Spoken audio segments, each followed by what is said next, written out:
Indo British advanced pain clinic నొప్పి మాయం surgery దూరం ఫర్ అపాయింట్మెంట్స్ 9155515563.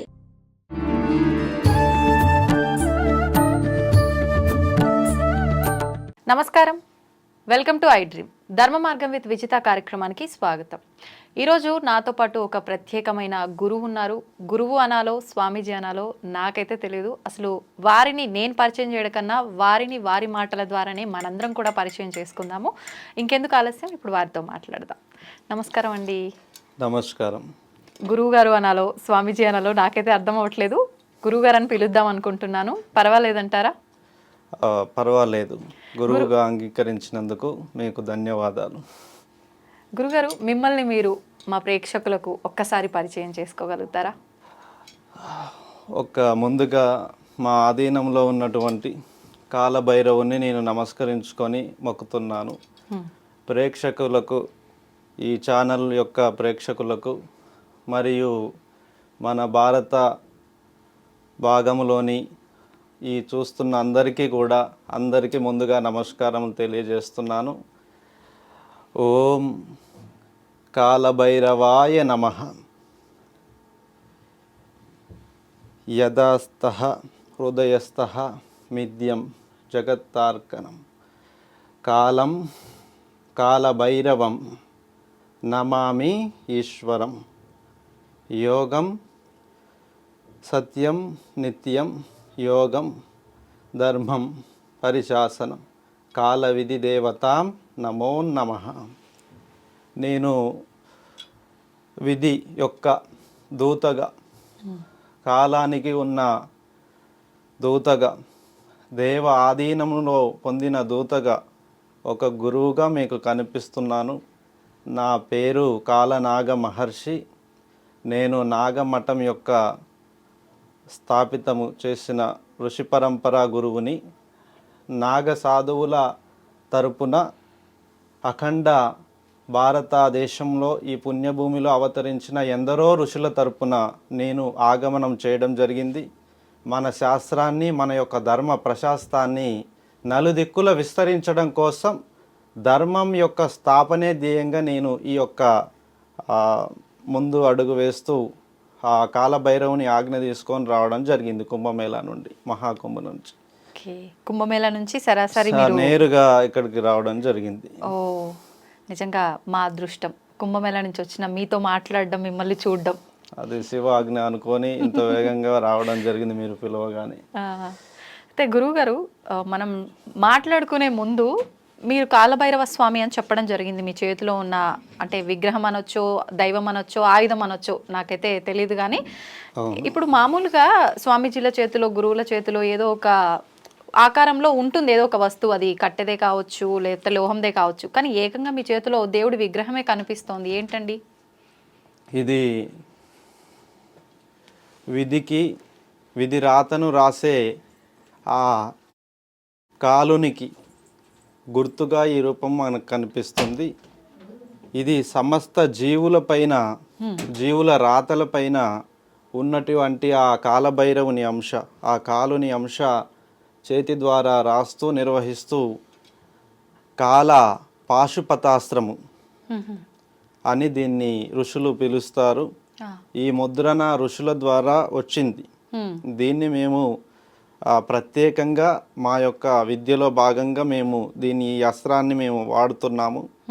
ఈ అస్త్రం మాకు దక్కిన, మాకు నిర్వహణలో, పూజలలో, హిమాలయాల్లో చేసే పూజల్లో కానీ, వివిధ నదులలో జరిగేటువంటి పుష్కర అంశాల్లో కానీ, పుష్కర కాలాల్లో దీనికి అభిషేకములు చేస్తూ మా తపోనిష్టత మొత్తం దీనిపైన మేము నిర్వహించుకుంటుంటాము. ఇది మా ప్రాణంతో సమానంగా ఈ అస్త్రాన్ని, ఈ అస్త్ర ధర్మాన్ని మేము ఆచరిస్తున్నాము. అంటే ఇప్పుడు దీన్ని మీరు ఎక్కడికి వెళ్తే అక్కడికి తీసుకెళ్తూ ఉంటారు? ఈ అస్త్రానికి ధర్మం ఉంటుంది. అస్త్రానికి కూడా ధర్మం. ఈ అస్త్రముకి ఉన్న ధర్మాన్ని మేము ఆచరిస్తున్నాము కాబట్టి. ఎటువంటి ధర్మం అండి అది? ధర్మము పేరు చెప్పగానే ఆది దైవం శివుడు గుర్తొస్తాడు. ఈ భూమిపైన మొదటిగా అవతరించినటువంటి దేవతలందరికీ ప్రశస్తమైనటువంటి మొదటి ధర్మగురువు, మొదటి ధర్మ దైవము ధర్మం అనే శాస్త్రానికి నిలువెత్తు రూపం శివుడు. ఉమ్, ఆయన లయకార్యుడు. సర్వము భూతమైన ప్రేతమైన దేవతారాధులైన ఉమ్, ధర్మం పక్షాన నిలబడ్డ వారందరికీ వరాలు ఇచ్చాడు. ఉమ్, మంచి వాళ్ళైనా, తెలిసిన వారైనా, తెలియని వారైనా, అజ్ఞానులైనా, గొప్పవాళ్ళైనా ఆ, అందరినీ సర్వ సౌభరణ తత్వం వైపు నడిపించినటువంటి మహాగణుడు. ఈ యొక్క భారతభవనిలో మొదటి దేవుడు, ఆది దేవుడు, ఆది యోగి, ఆది గురువు, ఆ సాక్షాత్ పరమశివుడే ధర్మశాస్త్రానికి రూపం. ఉమ్, ఆయనే ధర్మం యొక్క మొదటి నిర్వహణ చేసినటువంటి మా యొక్క ఋషుల గురువు. ఉమ్. ఋషుల గురువుగా ఆయననే. ఋషుల గురువు. ఈ భారతావని శివాజ్ఞ లేనిదే చీమైనా కుట్టదు అని ప్రజలందరిలో ఉంది ఆ నానుడి. అవునండి. ఈ జననం శివాజ్ఞ ఉమ్, తో వచ్చిందే, ఈ మరణం శివాజ్ఞతో వచ్చిందే అని ఉమ్, కాలాన్ని రాసే కాలభైరవుడిగా ఆయన ప్రశాస్తి మనలందరి జనులలో ఉంది. ఉంది. ఓకే. అయితే ఇప్పుడు ధర్మం అన్నారు. అవును, అయితే ధర్మాన్ని సృష్టించిందే ఆ పరమశివుడు అన్నారు. అవును. ఇప్పుడు అందరం కూడా ధర్మ మార్గంలో నడవాలి. ప్రతి ఒక్కరము ఆచరించే విధానం కానీ వెళ్ళే ఆ తీరు కానీ అంత ధర్మంగా ఉందంటారా? అసలు ఎలా వెళ్ళాలి ధర్మంగా? ధర్మము అంటే చాలామంది అనుకుంటున్నారు దానం చేసేదాన్ని మాత్రమే ధర్మంగా చెప్పుకుంటున్నారు. దాన ధర్మమనా? దానాలను చేయడమే ధర్మం అనుకుంటున్నారు. Okay, okay. ఆ, ఒక ప్రాణాన్ని రక్షించుట ధర్మం, ఆ, ఒక సహచర తత్వాన్ని కాపాడుకోవడం ధర్మం, ఉమ్, ఒక ఇల్లాలిని కాపాడుకునే ధర్మం, ఒక కుటుంబాన్ని బతికించుకునే ధర్మము, ఉమ్, ఒక ప్రాంతాన్ని రక్షించుకునే ధర్మము, ఒక లోకానికి ముందు చూపుని చూపించడం ధర్మం, భవిష్యత్ భావి తరాల కోసం అహర్నిశలు పాటుపడడం ధర్మం, ఉమ్, తరిగించకుండా మిగిలించడమే ధర్మం, ఉమ్, పడిపోకుండా అందరినీ ఉత్తేజంగా నడిపించడమే ధర్మం. ఉమ్, అలా ధర్మముని నలుదిక్కుల విస్తరింపజేయడానికి విధిపై పెట్టిన మొదటి గురి ఉమ్, విధి పరమశివుడు విధిని ధర్మం ద్వారా కట్టడి చేశాడు. ఆ, నువ్వు ధర్మం లేకోకుండా విధిని కట్టడి చేయి. ఉమ్, అగ్ని మాట వినదు, వాయువు సుడులు తిరుగుతుంది, ఉమ్, నీరు వెర్రెక్కి చూస్తుంది, ఉమ్, పంచభూతాలు ప్రళయాన్ని చూపిస్తాయి. అధర్మంగా వ్యవహరిస్తే పంచభూతాలు ప్రళయాన్ని సృష్టించి తుడిచిపెట్టేస్తాయి. ఆ, అలాంటి ఎంతో మంది ధర్మాన్ని ఎదిరించి వచ్చిన ఎంతో మంది మట్టిపాలైపోయారు. ఉమ్, ఆకాశానికి ఎత్తి ఎగిరినోళ్ళు కూడా ఉమ్, నేల తలలేసి కూర్చున్నారు. ఎంతటి మదము మత్సర్యాలతో పుప్పొంగిన మహా వీరులను కూడా ధర్మము తప్పిన పిమ్మట, ధర్మాన్ని తప్పిన వెంట పడిపోయినారా లేదా? యుగ యుగాలుగా మన యొక్క ప్రాంతం ధర్మాన్ని నమ్ముతుంది. ఉమ్, ధర్మగతినే దేవుని నమ్ముతున్నారు. ఉమ్, దేవుడు ధర్మం వైపు నిలబడతాడు, భగవంతుడికి ధర్మం తెలుసు అనే ఉమ్, భగవంతుని కీర్తిస్తున్నారు ప్రజలంతా. అంతేగాని వాళ్ళ కోరికలు మాత్రం నెరవేర్చడానికి కాదు, ఉమ్, మంచి చెడు రెండు పరిష్కరిస్తున్నాడు భగవంతుడు అనే దేవుని నమ్ముతున్నారు. ఉమ్, తదుపరి రెండవ ఫస్ట్ ప్రాణాన్ని రక్షించుకోవడమే ధర్మం. ఆ, ప్రాణాన్ని 10 కాలాలను నిర్వహించేలా, 10 కాలాల పాటు చల్లగా ఉండేలా, తను చల్లగా ఉండేలా, తన కుటుంబం, తన సమాజం, తన ప్రాంతం అంతా బాగుండేలా ఆచరణ చేసుకునే ధర్మ విధే దైవం అని మేము చెప్తున్నాం. ఉమ్, దైవమే మొదటి దైవంని ఎలా అంటే ఆచరణ ద్వారానే చూడాలి. అంటే మనం చేసే ప్రతి కదలికలో కూడా మనం మొదటగా దైవాన్ని చూడగలగాలి. మన పుట్టుకలోనే దైవం ఉంది.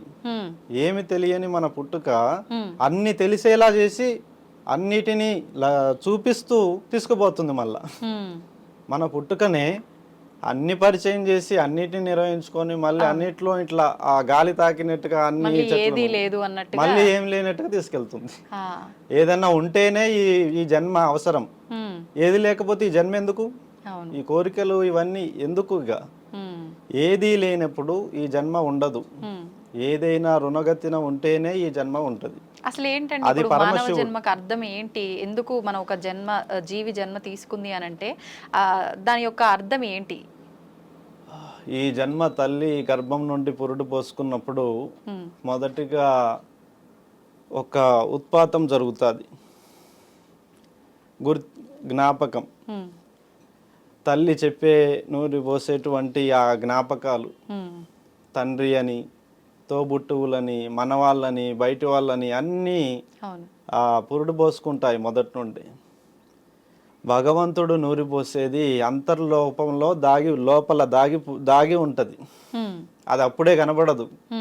అది పెరిగేదాకా తల్లి చెప్పినట్టే ఇంటది, తండ్రి చెప్పినట్టే ఇంటది. ఒక వయసు వచ్చాక తల్లిదండ్రులను దాటి ఆ లోపల ఆ యొక్క శిశువులో ఉన్నది మొదటి చిన్నతనంలోనే బయటపడదు. అది ఒక వయసు వచ్చాక తనలో దాగిన ఆ జన్మవిధి రహస్యం అనేది బయటికి ఉప్పొంగిపోతుంటది. అది చాలా మంది, కొద్ది మందికి కామం వైపు, కొద్దిమంది రాజయోగం వైపు, కొద్దిమంది దుఃఖ భారాల నుంచి తప్పించుకున్నటకు, కష్ట సుఖాల మీద సవారీ చేయడానికి, ఇలా వాళ్ళ జన్మ అంశాలు ఈ సృష్టిలో లయమైనటువంటి కొన్ని విద్యలకి ట్రాన్స్ఫర్ అయిపోతాయి. పెరిగేదాకే తల్లిదండ్రి చేతులు ఉంటారు, పెరిగిన తర్వాత లోకం విధి చేతులు ఉంటారు. భగవంతుడు ఇచ్చేటువంటి విద్యే వాళ్ళకు వస్తుంది. వాళ్ళు బట్టుపట్టి ఎంత కష్టపడి మనం నేర్పినా మిగతాయి రావు. అంటే ఇప్పుడు కొంతమంది మంచిగా వెళ్తున్నారు, కొంతమంది అడ్డదారులు అంటే చెడు వ్యసనాలకు బానిస ఇలా వెళ్తున్నారు. మరి ఇదంతా కూడా భగవంతుడు నడిపించినట్టుగానే జరుగుతుందా? అవును, భగవంతుడు సాక్షాత్కరంగా ఈ భూమి మీద అవతరించిన కాలం నుంచి ఇప్పటి వరకు మంచి చెడులను పరిష్కరిస్తున్నాడు అని మనం ఎన్నో పురాణాల నుంచి కానీ, ఎన్నో కథల నుంచి, కథాంశాల నుంచి మనం వింటున్నాం, చూస్తున్నాం. అవును, భగవంతుడు ధర్మాన్ని స్థాపించిన తర్వాత అనుసరించని వారు ఒకవైపు, ధర్మం అనుసరించేవారు దేవతలయ్యారు, ధర్మాన్ని అనుసరించని వాళ్ళు రాక్షసులయ్యారు. ఇది ఒక్క వేరువేరుగా విధి నడిపిస్తుంది. దుష్టులను వెంటాడేటువంటి ప్రభుత్వాలు ఉన్నాయి. ఇప్పుడు చూస్తున్నాం సమాజంలో ఎన్నో ఆకృత్యాలు జరుగుతున్నాయి, అత్యాచారాలు జరుగుతున్నాయి, ఎన్నో హత్యలు, ఆస్తుల కోసం హత్యలు చేయడము, లేదా కోరికల కోసం హత్యలు చేయడము. ఇటువంటి రాక్షస గణాన్ని మనం మన జనులలోనే చూస్తున్నాం. వెలుగు చీకట్లు విడదీయరానివి, మనము విడదీసి చూడలేము ఈ సృష్టి మొత్తంలో. అలాగే ఈ ధర్మ పక్షాన నిలబడి చూస్తేనే మనకి దైవ గుణం ఉన్న వాళ్ళు కనిపిస్తారు. ధర్మాన్ని ఆచరించకుండా దేవుడు లేడు, ఏమి లేడని చెప్పేసి, ధర్మము లేదని చెప్పేసి, నేను మాత్రమే ఉన్నా, నా ఆకలే గొప్పది అని చెప్పేసి తప్పుల మీద తప్పులు చేస్తూ కోరికల కోసం పిచ్చోళ్ళు అయిపోయి రాక్షసులుగా మారి దుష్టులు తిరుగుతున్న వాళ్ళు చాలా మంది ఉన్నారు. వాళ్ళని కంట్రోల్ చేయడానికి ఇప్పటికీ ప్రభుత్వాలు, నాయకులు ఎంతో మంది ఎన్నో కట్టుబాట్లతో ధర్మశాసనాలు, న్యాయపీఠాలు, అప్పుడే కదా న్యాయస్థానాలు ఇవన్నీ అవతరించాయి. పాపాత్ములను, దుర్మార్గులను, దుష్టులను కట్టడి చేయడం కోసమే ఈ యొక్క ధర్మాత్ములు, గురువులు, దేవతల యుగం నుంచి ఇలా కట్టడి చేసుకుంటూ వస్తున్నాం. అలా కట్టడి చేయడం వల్లనే ఈరోజు ప్రజలు సుభిక్షంగా బతకగలుగుతున్నారు, ప్రశాంత జీవనాన్ని పొందగలుగుతున్నారు. అంటే ఖచ్చితంగా ఇది భగవంతుడు ఆడిస్తున్న ఒక ఆటే, మంచైనా చెడైనా ఏదైనా. 2 చేతులు ఇచ్చాడు తల్లి, ఒక చేత్తో పని చేయమంటాడు, ఇంకో చేత్తో ఆపమంటాడు. ఎందుకంటే లిమిట్స్ ఉంటాయి. లిమిట్స్ ఇప్పుడు ఎవరికి ఏ రుణగతిన ఎంత వెళ్ళాలో అంతవరకే వెళ్ళాలి తలరాత. ఏ జీవుడికైనా అది వర్తిస్తుంది. అంటే తలరాత అనేది నమ్మొచ్చంటారా? ఉందా తలరాత? తలరాత ఉంది.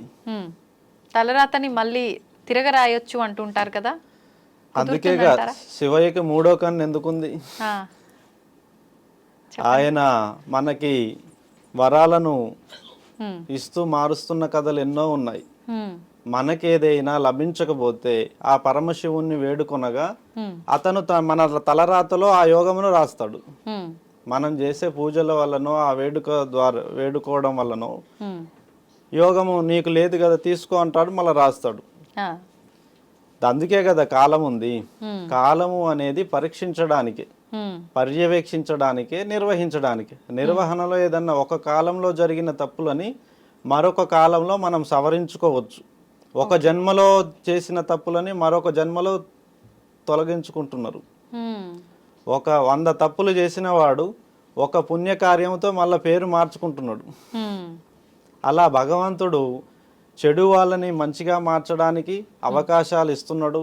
తలరాత రాసుకోవచ్చు కూడా. ఓకే, భగవంతుడు ఏదైనా మిస్ చేసినను వదిలేసినను మళ్ళీ మనం దాన్ని గుర్తించిపోయి నాకు ఇది రాయలేదు మీరు రాయండి అని మళ్ళీ మనం రాసుకొని తెచ్చుకోవచ్చు. తలరాతను తిరిగి రాసుకోవచ్చు. అంటే ఇది ధర్మంగా నడుచుకున్న వాళ్ళకే ధర్మాన్ని అనుసరించే వాళ్ళకే ఈ తలరాత తిరిగి రాసుకోవచ్చు. Okay okay. ధర్మాన్ని తప్పి నేను నా కోరికలే మూలము, నా ఇష్టమే ప్రధానము, లోకం కనబడక, తల్లిదండ్రులు కనబడక, భార్య పిల్లలు కనబడక తిరుగుతున్న విర్రవీగుతున్న దుష్టులకి ఆ తలరాత రాయడు. వాళ్ళని అంతం కోరుతుంది విధి అంతమే కోరుకుంటుంది. ప్రజలు అందరు కూడా వారు తొందరగా పోతేనే బాగుంటది, మనం ప్రశాంతంగా బతుకుతున్న దాంట్లో వాడొచ్చి మొత్తం అగ్ని బీజం వేస్తున్నాడని ప్రజలంతా వారి చావునే కోరుకుంటారు, దుష్టుల చావులనే కోరుకుంటారు. ఓకే, అయితే ఇప్పుడు నేను నాది అనే స్వార్థంతో బ్రతుకుతున్నారు మనుషులు. నిజంగా అలా కాకుండా ధర్మంగా భగవంతుడు ఉన్నాడు, ఏదో శక్తి ఉంది, సరే నేను నాది అనేవాడికి ఈ భూమి మొత్తం ఇస్తా, వాడు ఏ పని చేస్తాడు? ఎంత పని చేయగలుగుతాడు? అవును. నేను నాది అనుకుంటే సరిపోదు, దాన్ని కాపాడుకోవాలి. దాన్ని కాపాడుకోవాలి, దాన్ని నిర్వహించాలి. నిర్వహణ పూర్తయిన తర్వాత తనతో కానప్పుడు ఇంకొకరికి అప్పచెప్పి వెళ్ళిపోవాలి, కానీ దాన్ని గాలికి వదిలేసిపోవద్దు. నేను నాది అనుకోవడానికి కూడా ఒక ధర్మాన్ని పాటిస్తాలి తప్పకుండా. లేకపోతే అది యోగము కరెక్ట్గా కాదు. అందుకే వాళ్ళ కోరికలు నెరవేర్తలేవు. నాది అనుకున్నవాడికి ఏదీ దక్కదు. అందరిది అనుకున్నవాడికి అన్ని చేతులు సహకరిస్తాయి. అదే ధర్మం చెప్తుంది. అవును అవును. అయితే ఇప్పుడు మన తలరాతలో ఉన్నదాన్ని మార్చుకోవడం కోసం మనం భగవంతుని ఆరాధించాలా, లేదు అంటే నేను ఇప్పుడు ఉన్న జన్మలో మంచి ఉత్తమంగా బతకాలి, అనుకున్న లగ్జరీ లైఫ్ లీడ్ చేయాలి అంటే భగవంతుని ఆరాధించాలా? అసలు ఎందుకు భగవంతుని ఆరాధించాలి? ఇది మన జన్మాంతరాలను తవ్విదీసి చూసుకునేటువంటి మన ఆత్మ పరీక్ష ఈ ఆ ప్రశ్న అనేది. ఇదే ప్రశ్న యోగులు స్వీకరించుకొని విధిని, ఆచరణే దైవం, మొదట ఆచరణలోనే దైవాన్ని తీసుకొని ధర్మం వైపు గురిపెట్టి అస్త్రాన్ని నడిపించారు.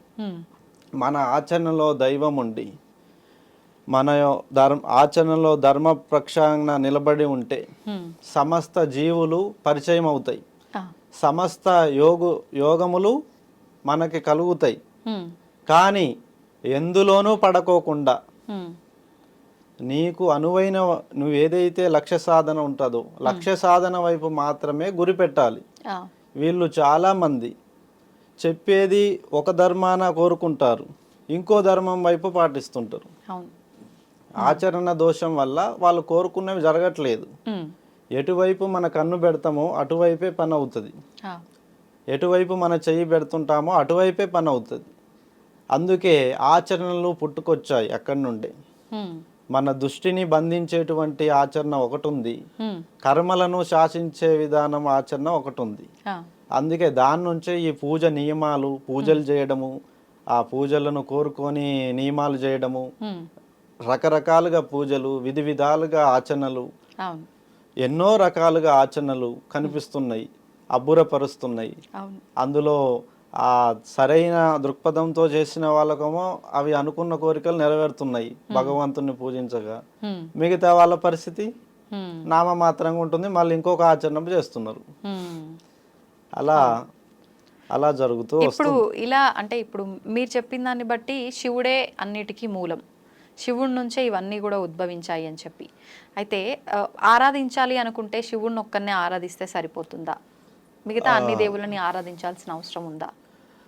సాక్షాత్తుగా భగవంతుడు శివుడే ఒక్కో ఆచరణకు ఒక్కో రూపాన్ని నమ్మమని చెప్పాడు. ఇప్పుడు ఒక్కో ఆచరణకు ఒక్కో రూపాన్ని ఇవ్వాలి, అప్పుడు వాళ్ళు తొందరగా గుర్తుపట్టగలరు. ఇప్పుడు ధనాన్ని సూచించడానికి లక్ష్మీ దేవతను చూపెడుతున్నారు అందరూ. అవును. లక్ష్మీ దేవత దగ్గరే అంత ధనం ఉంటుందని ప్రజలకు ఎలా తెలుసు? ఆ, ఏదో ఒక ఆధారం లింక్, వస్తుంది. ఒక రూపాంతరం నుంచి లింక్ తీసుకుంటారు. ఎవరికైతే ఆ వేదనతో బాధపడుతుంటారో వారు ఆ రూపాన్ని అలా టచ్ చేయడమే.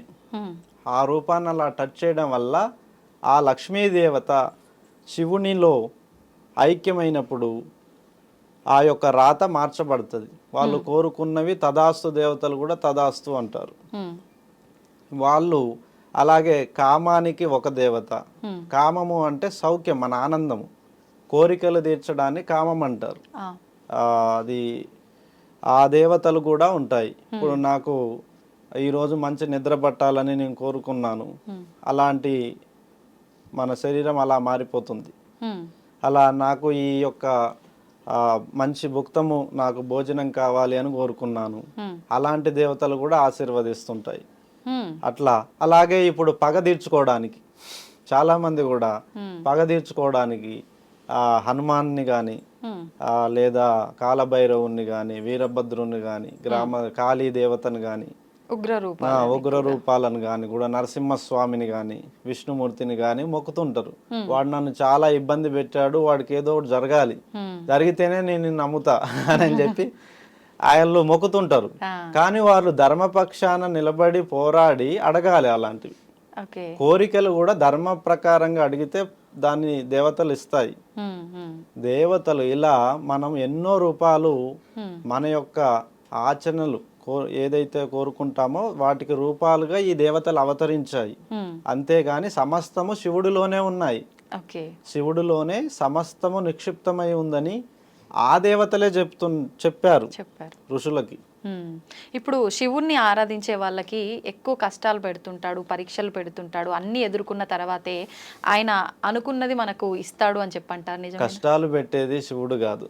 ఇది చెప్పబడిన వాస్తవము లోతుగా చెప్పాలి. ఇప్పుడు కష్టాలు పెట్టేది శివయ్య కాదు, అవి పరీక్షలు, పర్యవేక్షణలు. పర్యవేక్షణలో వీళ్ళు తెలుసుకోవడం కోసం, వాళ్లకు తెలియడం కోసం ఎటువైపు నిలబడితే ఎంత బరువు ఉందో తెలుస్తుంది. మేలు కోరి 10 మంది మేలు కోరి ధర్మపక్షాన నిలబడితే 4 పనులు దొరుకుతాయి, ఏదో ఒక పని ద్వారా అభివృద్ధి అవ్వచ్చు. అలా ధర్మపక్షాన నిలబడిన వారికి ఎటువంటి పరీక్షలు పెట్టడు శివుడు. ధర్మపక్షాన లేని వాళ్ళకే ఆ కష్టాలు. అంతేగాని శివుని యొక్క శివుడే పరీక్షలు పెడుతున్నాడు అనేది కరెక్ట్ కాదు. అది మనం కోరిక యొక్క వాస్తవ్యం ఎంత ఉంటుందో, ఎంత లోతుగా ఉంటుందో మన కోరిక, అంత లోతుగా తీసుకెళ్లి చూపిస్తాడు, పరిచయం చేస్తాడు. నువ్వు ఈ కోరికను నెరవేర్చుకుంటున్నావు అంటే అది మామూలు విషయం కాదు, దాని నిర్వహణ ఇలా ఉంటది అని భయాన్ని భక్తిని రెండింటిని భావంగా చూపిస్తాడు ఆయన, చూపించిస్తాడు శివుడు. ఇప్పుడు మీరు అన్నట్టుగా ధర్మపక్షంగా లేని వాళ్ళకి ఇలాంటి పరీక్షలు పెడతాడు అని అన్నారు కదా, కానీ సామాన్యంగా భక్తులంతా నమ్మేది ఏంటి అంటే, ఇప్పుడు ఎక్కువ డబ్బు ఉండి అన్యాయంగా డబ్బు సంపాదించిన వాళ్ళే బాగుంటారు, ఏ ఇబ్బందులు ఉండవు, అన్ని రకాలుగా భగవంతుని పైనే ధ్యాస పెట్టుకొని నిత్యం పూజలు చేస్తూ ఆలయాలకు వెళ్తూ ఉన్న మేము మాత్రమే ఇలా ఉన్నాము అని మాత్రమే ఎక్కువగా భావిస్తుంటారు కదా. మరి నిత్యము ఆలయాలకు వెళ్తున్నారు, నిత్యం పూజలు చేస్తున్నారు అని అలా అని ఎన్ని చేసినా కూడా దేవుడు మాకు అనుకూలత చేయట్లేదు అనుకుంటున్నారు. కానీ వాళ్ళ చేతి నుంచే రాత రాయబడుతుంది. వాళ్ళు గ్రహించాలి, తప్పుని మూలముని వాళ్ళు గ్రహించాలి. ఆ గ్రహించే దశకాలు ఒక ఆలయంలోనే నిక్షిప్తమై ఉండవు. ఒక్కో జీవికి తన సమయం అయిపోయినప్పుడు మరో వ్యక్తి వచ్చి పురుడు పోసి వెళ్తుంటాడు. ఒకరి తరం కానప్పుడు మరొకరు వచ్చి ఆ ధర్మాన్ని మార్చి వెళ్తుంటారు. రామునికి ఆంజనేయుడు ఒక దూతగా కలిసి పరిచయం అయ్యి ఆ చివరికి ఆ యుద్ధాన్నే మలుపు తిప్పించాడు, గెలుపుని తెప్పించాడు. ఆంజనేయుడు లేని రామాయణం మనకి బాధగా అనిపిస్తుంది. ఉమ్, అప్పటి వరకు రాముడు కూడా వెతుకుతూనే ఉంటాడు తన ఆత్మీయులు ఎక్కడున్నారని. అవును. ఎవరు దొరకరు. ఉమ్, విధి పక్షాన ఒక దూతగా ఆయన మరొకరు వచ్చి తన రాతలో చేరి తన గెలుపుకు కారణమయ్యారు. ఉమ్, అలా అన్ని వాళ్ళలోనే నిక్షిప్తమై ఉండవు. ఓకే. వాళ్ళ యొక్క భావాలు నెరవేర్చబడేవి. మిగతా వాళ్ళు కదిలించినప్పుడు ఉమ్, వారి ద్వారా వాళ్ళు తెలుసుకొని లక్ష్యాన్ని సాధించగలరు. ఓకే. అన్నీ మనతోనే జరగవు. ఇప్పుడు నేనే ఉన్నాను, ఉమ్, ఈ అస్త్రము నేనే తయారు చేయలేదు కదా. ఆ, ఇప్పుడు ఎంతో మంది సిద్ధులు ఉన్నారు, ఆ, వాళ్ళు ప్రతిష్ఠించిన శివలింగాలన్నీ వాళ్ళే తయారు చేయలేదు కదా. లేదు. శిల్పులు వారి వారి పరిచయ ధర్మములు ఉన్నవారు వారికి దగ్గర ఉన్న వారి ద్వారానే అందుకొనే చేయగలుగుతారు.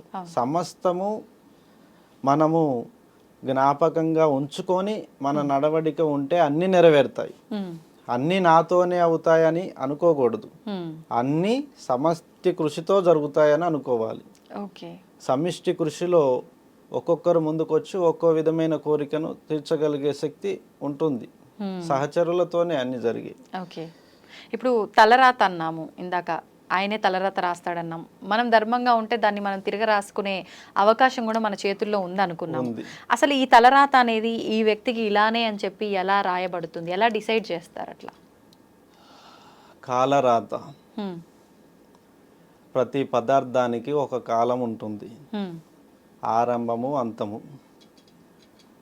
వాటి ఆచరణలకు సహచరులు తోడైతే మరింత బలం చేరుతుంది. ధర్మం పక్షాన నిలబడితే నలుగురు సహచరులు కదిలొస్తారు. హ్మ్.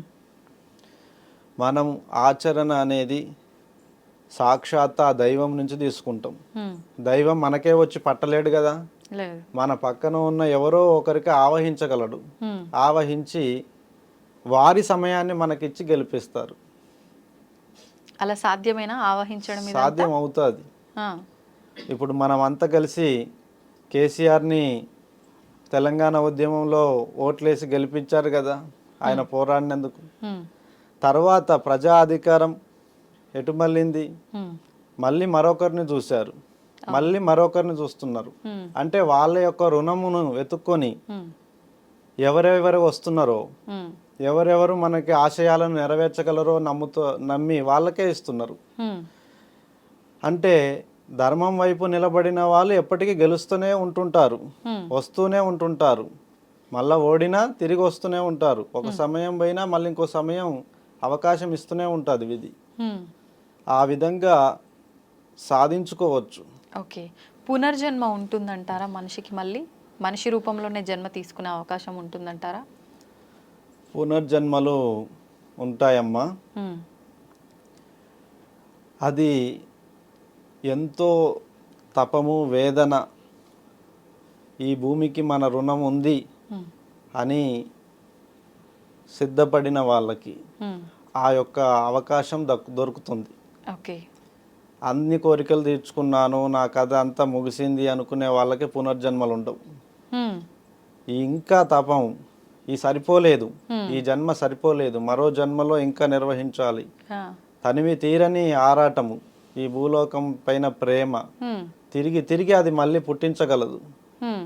ఒకవేళ పుట్టిన అంటే ఇప్పుడైతే ఏదైతే బంధాలు బంధుత్వాల మధ్య ఉన్నారో, ఏదైతే ఆశతో బతకాలని అనుకున్నారో అవే ఆశలతో అవే బంధుత్వాల మధ్య పుట్టే అవకాశం ఉంటుందంటారా? కోరుకున్న అంశాలు వేరు, హ్మ్. పునర్జన్మల్లో ఉండేది కాంక్ష. హ్మ్. ఒకరి తరంలో నెరవేరని కాంక్ష ఇంకొకరి తరంలో నెరవేరుతుంది. హ్మ్. ఇప్పుడు ఈ భూమిలో దొరకని ఫలాలు మరొక భూమిలో దొరుకుతాయి. ఆ. ఇక్కడ దొరకని రుచులు అక్కడ దొరుకుతాయి, అక్కడ దొరికే రుచులు ఇక్కడ దొరకవు. హ్మ్. అది ఖచ్చితంగా మారిపోతాయి. హ్మ్. తర్వాత జన్మలో ఆ కాంక్ష నెరవేరుతుంది. హ్మ్. కానీ సన్నిహితులు అనేవాళ్ళు వేరు రూపాల్లో వేరు కాలాలకు విభజించబడిపోయి ఉంటారు. ఓకే. అందువల్లనే పునర్జన్మలను పట్టి చూపించలేకపోతున్నారు. హ్మ్. ఉంటాయని తెలుసు, హ్మ్. కానీ ఆధారితంగా చూపడానికి హ్మ్. అవకాశము విధి లేకోకుండా చేసేసింది. ఓకే. అందువల్ల విధిని దాటి చూపించాలి అది. అయితే ఇప్పుడు మీరు అన్నదాన్ని బట్టి ఖచ్చితంగా ఈ జన్మలో ఏ ఆశతో ఏ కోరికలతో చనిపోయారో, ఏ బంధాలతో ఉన్నారో అది మళ్ళీ వచ్చే అవకాశం లేదన్నారు.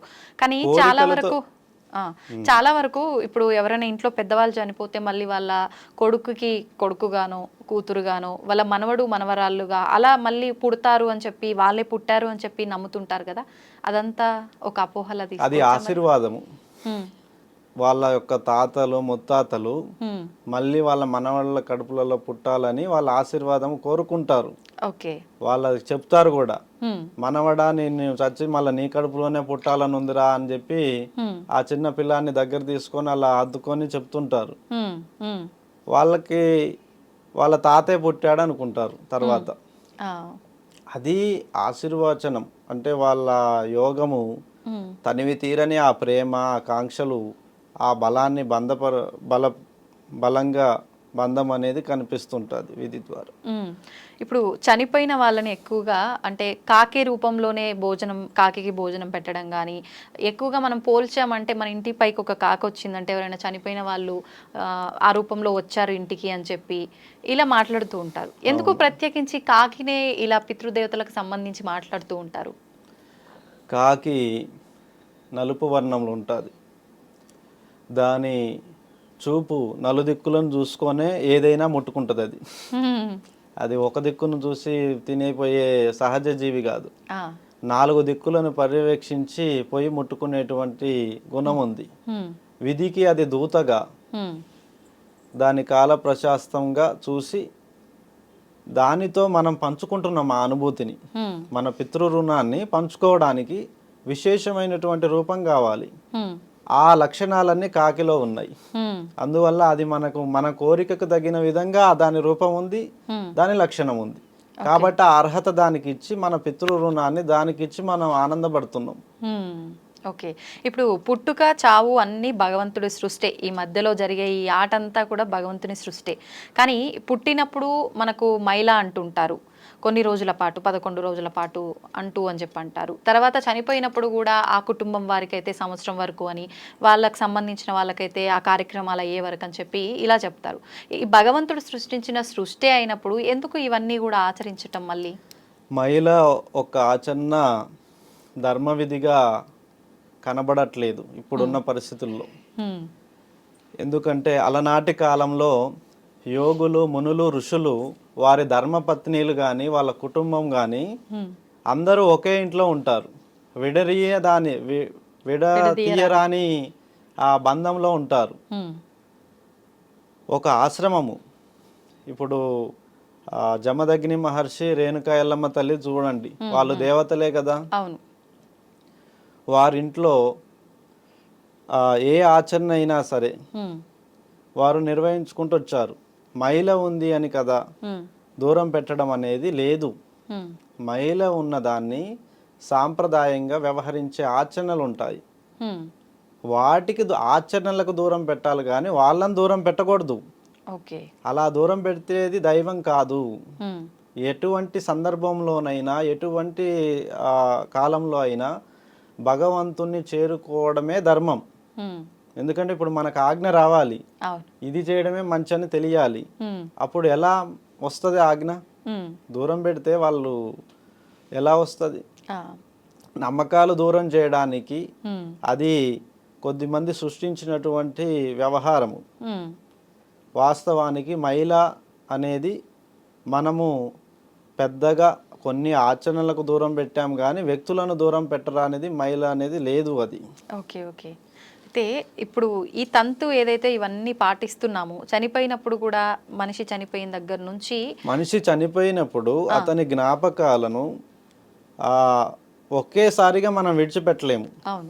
కాబట్టి దానికి కొన్ని దినములు అనుచరణ చేయడం, కొన్ని దినములను వారికి జ్ఞాపకంగా చేసుకునే ఆచరణను అది దినకార్యములు అంటారు. దినకార్యములు పూర్తయిన పిమ్మట వాళ్ళు సకలము నిర్వహించుకోవచ్చు. అంతేగాని సంవత్సరంతపు మహిళ అనేది లేదు దానికి. ఈ కార్యక్రమాలు పుట్టుక కూడా అలాగే. పుట్టుకలో కూడా తల్లి స్నానం చేయాలి, బిడ్డ స్నానం చేయాలి. అప్పుడు వారి నుంచి వచ్చేటువంటి ఆ పుట్టుక నుంచి వచ్చిన ద్రవ్యముల వాసనలు చుట్టుపక్కల అందరినీ ఆకట్టి వేయబడుతుంటాయి. అందుకే బిడ్డల దగ్గర, తల్లి దగ్గరకు కానీ శిశువు దగ్గరకు కానీ ఇతరులను కూడా చెప్పులు వేసుకొని రానివ్వరు, కాళ్ళు చేతులు కడుక్కొని పట్టుకొనివ్వరు, పిల్లల్ని కూడా ఇన్ఫెక్షన్స్ వస్తాయి. అవును. ఆచరణ మహిళ అనేది వారి యొక్క శ్రేయస్సు భద్రత కోసం పెట్టిందే గాని భగవంతుడికి దూరం చేసే విధానం అక్కడ లేదు. పుట్టుక నుంచైనా చావు నుంచైనా భగవంతుడిని దూరం చేసే విధానం ఎందులోనూ లేదు. భగవంతుడి ఆశీర్వాదమును మనం తీసుకోవచ్చు, కానీ కొన్ని ఆచరణలు వాళ్ళ యొక్క శ్రేయస్సు, వాళ్ళ యొక్క ధర్మ రక్షణ కోసమే, బిడ్డ తల్లి రక్షణ కోసమే ఆ 11-21 రోజు వాళ్ళు చేసే స్నానాలు కొంచెం తంతు ముగిసే వరకు వాళ్ళని అప్పటి వరకు బయట తిరగనివ్వరు. బయట తిరగనివ్వకోకుండా పెట్టారు, కానీ గుడికి రావద్దని చెప్పి కట్టలేదు ఎక్కడ. ఓకేనా? అది ఆ మహిళ అంతా పోయే 21 రోజుల్లో వాళ్ళు చేసే స్నానాల ద్వారా ఆ అన్ని ఔషధాలు తెచ్చి స్నానం చేయిస్తారు. ఏది తులసి ఆకులు కానీ, ఇంకా ఇక్కడ చెప్తారు అది కొన్ని ఆకులను ఔషధాలను తెచ్చేసి వాటి ద్వారా స్నానాలు, వేడి నీళ్ళల్లో వేసి ఉడికించి ఆ వాటర్తోనే స్నానాలు చేయిస్తారు. అలా పుట్టుక మహిళ అనేది వాళ్ళ రక్షణ కోసం కానీ దేవుని దూరం చేసేది కాదు. 2 చావు మహిళ అనేది చావుని సంవత్సరికం పాటిస్తున్నారు, అది కాదు. అది దైవానికి దూరం చేయడం అనేది లేదు. అతని జ్ఞాపకాలను అతనికి అందించేంత వరకు పరిపరి విధాలుగా ఆచరణలు చేస్తూ, ఇప్పుడు పిండ ప్రదానం చేయాలి, అలాగే భోజనము భుక్తి పెట్టాలి, అలాగే అందరూ ఏడుస్తుంటారు దుఃఖపీడితులై, వాళ్ళలో ఆ దుఃఖము తగ్గాలి. ఆ దుఃఖము తగ్గేంత వరకు వాళ్ళని కొన్ని రోజుల పాటు వాళ్ళు అదే కార్యక్రమంలో దినకార్యములలో ఉండడం వల్ల వాళ్ళు దేవుణ్ణి స్మరిస్తుంటారు కానీ రాలేరు. అలా కొన్ని జ్ఞాపకాలు విడిచేంత వరకు ఆ కార్యక్రమాలన్నీ ముగిసే వరకు వారిని మిగతా కార్యక్రమాలకు రానివ్వరు. అంటే శుభకార్యాలకు రానివ్వరు. అలాగే వేరే వేరే వృత్తుల పనులకు, జాబులకు కూడా పోరు కొద్దిమంది. ఆ జ్ఞాపకాలు పట్టి పీడిస్తూ వేడుస్తుంటారు, శోకిస్తుంటారు.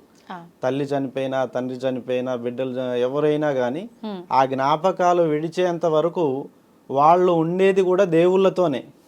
దైవ ఆగమన శాస్త్రాల ప్రకారంగానే ఆ యొక్క తంతు నడుస్తుంటది. అక్కడెక్కడ దూరం చేసిన ఆనవాళ్ళు ఏం లేవు. కానీ ప్రజలు తెలియని వాళ్ళు సృష్టించింది ఏంటంటే సంవత్సరం మహిళ అని రానవద్దని, నెల అని, సంవత్సరం అని, ఇలా సంవత్సరికాలని మొత్తం గుళ్ళకి రాకోకుండా కొన్ని అపశృతులు జరుగుతున్నాయి. అలాంటి నియమాలు ధర్మపక్షాన లేవు, వ్యవహరించబడడం లేదు. అలనాటి యుగంలో అయితే అలా అయితే నిర్వహణ లేదు. ఈ మధ్యలో వచ్చినటువంటి ఈ భూభాగంలో జరిగిన దాడుల వల్ల ముస్లిమ్స్ కానీ, క్రిస్టియని ప్రభుత్వాలు, బ్రిటిషర్స్ వచ్చిన తర్వాత మన ఆచార వ్యవహార శైలిని వాళ్ళు పూర్తిగా అడుగంటేలా చేశారు. మన గురుకులాలు, మన గురువుల ధర్మాలు, మన విధి విధానాల ఆచారాలన్నిటినీ తారుమారు చేశారు. దానివల్ల చాలా విధి విధానాలు తారుమారు జరిగి ఇప్పుడు అలా వ్యవహరించబడుతున్నాయి. ఓకే, అయితే ఇప్పుడు మీరు అన్నట్టుగా అంటే నేను ఏదో జనాలకి తెలియజేయడం కోసం నా వంతు నేను ధర్మంగా మాట్లాడి వాళ్ళకు తెలియజెప్పి వాళ్ళని ఆ మార్గంలో తీసుకెళ్లడం కోసం అని చెప్పి గొప్ప గొప్ప పదాలు మాట్లాడారు. అయితే వచ్చిన ప్రతి ఒక్కరూ ఇలాంటి మాటలే మాట్లాడతారు. అంటే ఇక్కడికి వచ్చిన వాళ్ళనే కాదు, ఇప్పుడు మనం ఎంతో మందిని చూస్తున్నాము. మన ధర్మం ఇలాంటిదని, అలాంటిదని, లేదంటే ఏదో ఒక విషయం గురించి మాట్లాడడానికి వచ్చే ప్రతి సాధువులే కావచ్చు, స్వామీజీలే కావచ్చు, గురువులే కావచ్చు, వాళ్ళు ఇంకెవరైనా కావచ్చు, మాట్లాడే ప్రతి ఒక్కరూ మాట్లాడుతున్నంత వరకు వీళ్ళు నిజమే చెప్తున్నారు, అరే నిజంగా ఏదో తెలియజేయడం కోసమే సమాజం కోసం వచ్చారు వీళ్ళు అని అనుకుంటాం. కానీ ఈ వీటిల్లో కూడా చాలామంది అసలు వాళ్ళు ఉన్నారు, నిజం కాని వాళ్ళు ఉన్నారు. అసలు ఎవరు ఏంటి అనేది మేము ఎలా ఒక క్లారిటీ తెచ్చుకోవాలి? చాలా మంది వేరువేరుగా ఉన్నారు, ఇలాగే అనిపోతున్నారు అని మీరు డైరెక్ట్ గా అనేయచ్చు. రుణం లేనిది ఎవరికెవరు కలవరు. ఇప్పుడు ఒక వ్యక్తి కష్టంలో ఉన్నారు, బండి మించి కింద పడ్డారు, నేను పక్కన ఉన్నాను కాబట్టి రెస్పాండ్ అవుతా, అయ్యో నేను సాయం చేస్తే తను బతుకుతారు కదా అని. సహచర ధర్మం అనేది యోగులందరూ పాటిస్తారు. నిన్ను చూసి అంటారు, నీకు అది జరుగుతుంది, నీకు ఇది అవుతుంది, నువ్వు ఇలా అవుతావు అంటారు అని చెప్పడము కాదు, ఆ ధర్మాన్ని, ఆ గెలుపుని ఇవ్వాలి వాళ్ళు. చెప్పి వెళ్ళడమే కాదు, ఉమ్, ఆకాంక్షను నూరిపోయడం కాదు, ఆకాంక్షను బతికించడానికి ఏదన్నా వారి వారి రుణగతిని ఏదన్నా ఇవ్వాలి. అవునా? ఇస్తేనే అవి నెరవేరుతాయి కదా. ఉమ్, ఇప్పుడు అడవిలో పులి ఉంటుందని చెప్పారు, ఉమ్. కానీ అది అవి ఆయుధం దాని ఇవ్వకుండా నుంచి రక్షణకి ఏదో ఒకటి. రక్షణకి ఏదో ఒకటి ఇవ్వాలి కదా, ఇచ్చి పంపాలి. ఉమ్. అంటే ఇప్పుడు మీరు ఇచ్చి అన్నట్టు పంపితే నువ్వు కూడా అవుతావు, నువ్వు కూడా పెద్ద సీఎం అయినా అవ్వచ్చు. జయలలిత కళారంగం నుంచే వచ్చింది కదా తమిళనాడు సీఎం. మీకు వయసు ఉంది, ఇది ఉంది, మీ గురి మీ లక్ష్య సాధన ఎందుకు మీరు మరి ఇందులోనే నిర్వహిస్తున్నారు అని అంటే మీరు గీసుకున్న పరిమితులు మీ కుటుంబం కోసం, నీ యొక్క ధర్మం కోసం నువ్వు పాటిస్తున్నావు. లోక ధర్మం కోసం పాటించడానికి వచ్చిన వాళ్ళు గొప్పవాళ్ళు. ఇప్పుడు అలా వాళ్ళు పోరాడితేనే కదా ఇప్పుడు సీఎంలు అవి పాలిస్తుంది. గౌరవనీయులు రేవంత్ రెడ్డి గారు, ఆయన ఎన్నో పోరాటాలు పడ్డారు, ఆయన ఎన్ని పోరాటాల మీద నుంచి వస్తే ఈరోజు సీఎం అయ్యారు. కేసీఆర్ కూడా సీఎం అయ్యారు. అంతకుముందు రాజశేఖర్ రెడ్డి గారు, రోషయ్య గారు, ఇలా కిరణ్ కుమార్ రెడ్డి గారు, గొప్ప గొప్ప మహానుభావులు అందరికీ విధి అవకాశం ఇస్తుంది. ఇప్పుడు నీకు కూడా ఇవ్వచ్చు నువ్వు పోరాడితే, కానీ నువ్వు నమ్మాలి నా జీవితము దీనిపైనే ఉంది అని నువ్వు నమ్మాలి. మేము సహకరిస్తున్నా మేము కూడా నిన్ను నమ్మాలి. ఏదో నిన్ను ఆట పట్టించకూడదుగా మేము చెప్పి.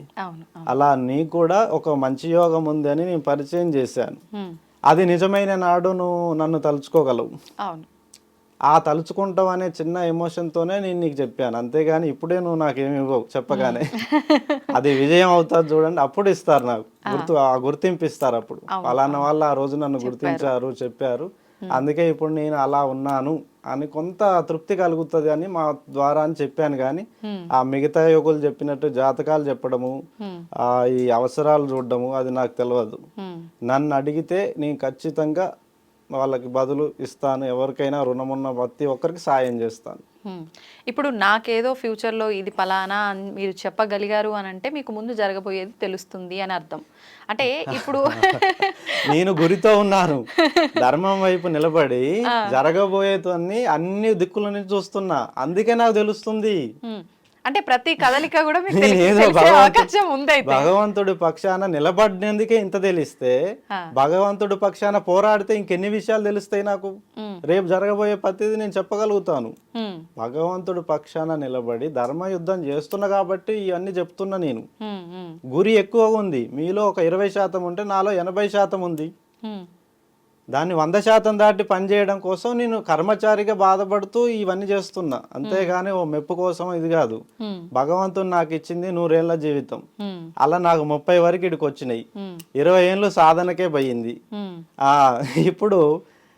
ఇప్పుడు సరైనటువంటి జీవన క్రమాన్ని నిర్వహించుకునే యోగం సమయం ఇప్పుడు ఇచ్చిండు భగవంతుడు.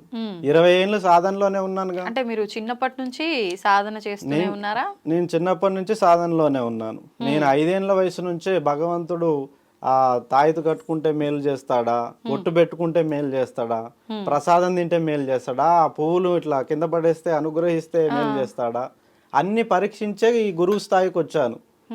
అన్ని పరీక్షించి పర్యవేక్షించి ధర్మచారినై కర్మచారినై యోగమును ఆచరిస్తూ విరహ వేదన పడి ఆత్మఘోషను నా సంకల్పం నెరవేర్చుకోవడానికి భగవంతుని నుంచి ఇన్ని ఆయుధాలు పట్టుకోవాలి, ఇన్ని అవకాశాలను మధ్యలో నుంచి వెళ్ళాలి అని నేను అన్ని చేసిన కాబట్టి ఇప్పుడు గురువు అయ్యాను.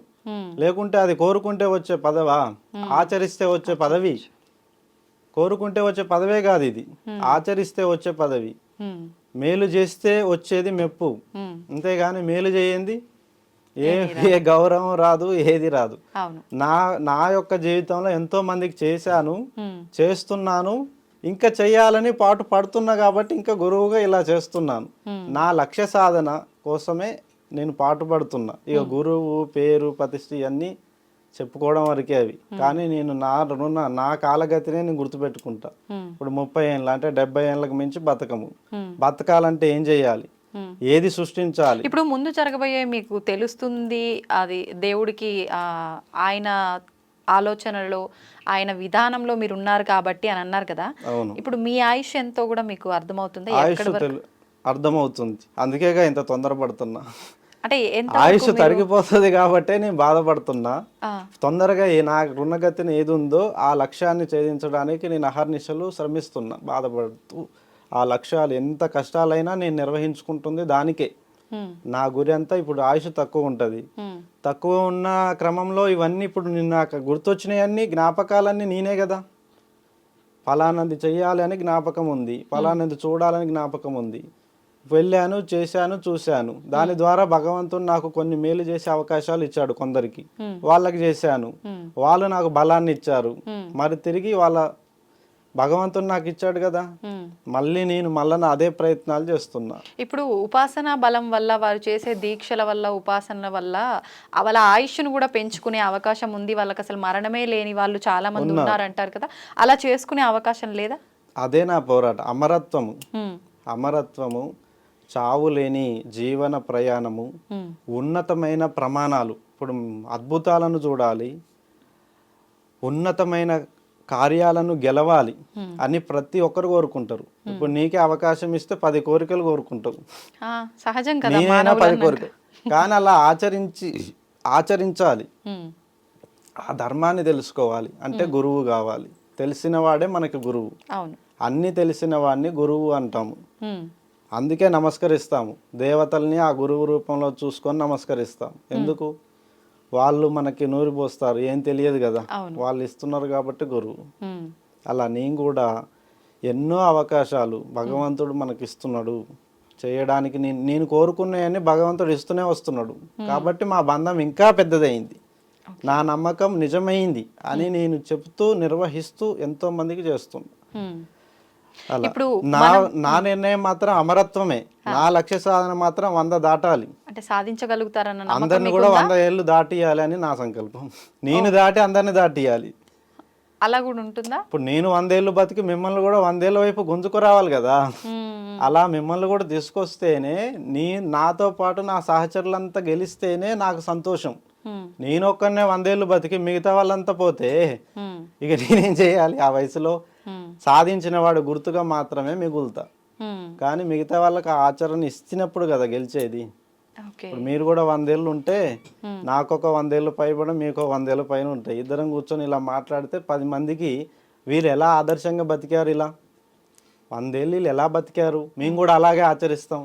ఈ మరణాలేంది, ఈ రోగాలేంది, ఈ బాధలేందని వేడుస్తున్న వాళ్ళు లక్షలు కోట్ల మంది ఉన్నారు. కానీ ఇది సృష్టికి విరుద్ధం అవ్వదా? ఈ మరణం అనేది సహజం కదా, ఇది మనకి ఇక్కడ. నేనైతే ఇక్కడ నాతో పని ఉందనుకుంటున్నా. ఈ భూమండలంలో నాతో మంచి మంచి పనులు చేసే ఉన్నాయి అనుకుంటున్నా కాబట్టి నా కోరికలో తప్పులేదు. మీతో పని ఉందంటే భగవంతుడే మీకు అంతవరకు ఆయుష్ ఇస్తారు కదా, మీరు అమరత్వం కోసం సాధన ఎందుకు చేయాలి?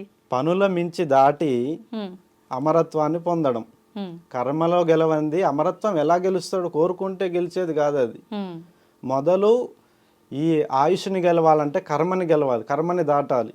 కర్మయోగంలో అన్ని కర్మలలో నిశ్చేష్టుడైన వాడు ఆయువుని పురుడు పోసుకోగలడు, చనిపోయిన వాటిని బతికించగలడు, మరణిస్తున్న వాటిని కాపాడగలడు, జీవధర్మాలన్నిటినీ శాసించగలడు. మరి ఆ అర్హత అమరుడికే ఉంది.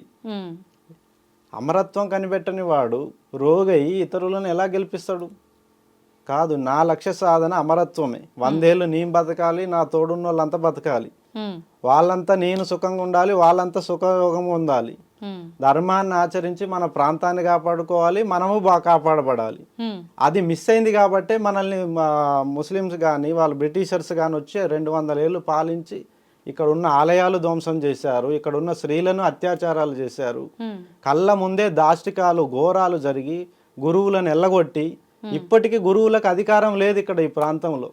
ఇప్పుడు మీరు అన్నారు అమరత్వాన్ని సాధించాలి, ఆ సుఖాలు ఆ కష్టాలు అన్నీ కూడా చూడాలి, నేను నాతో పాటు అందరూ అన్నారు కదా.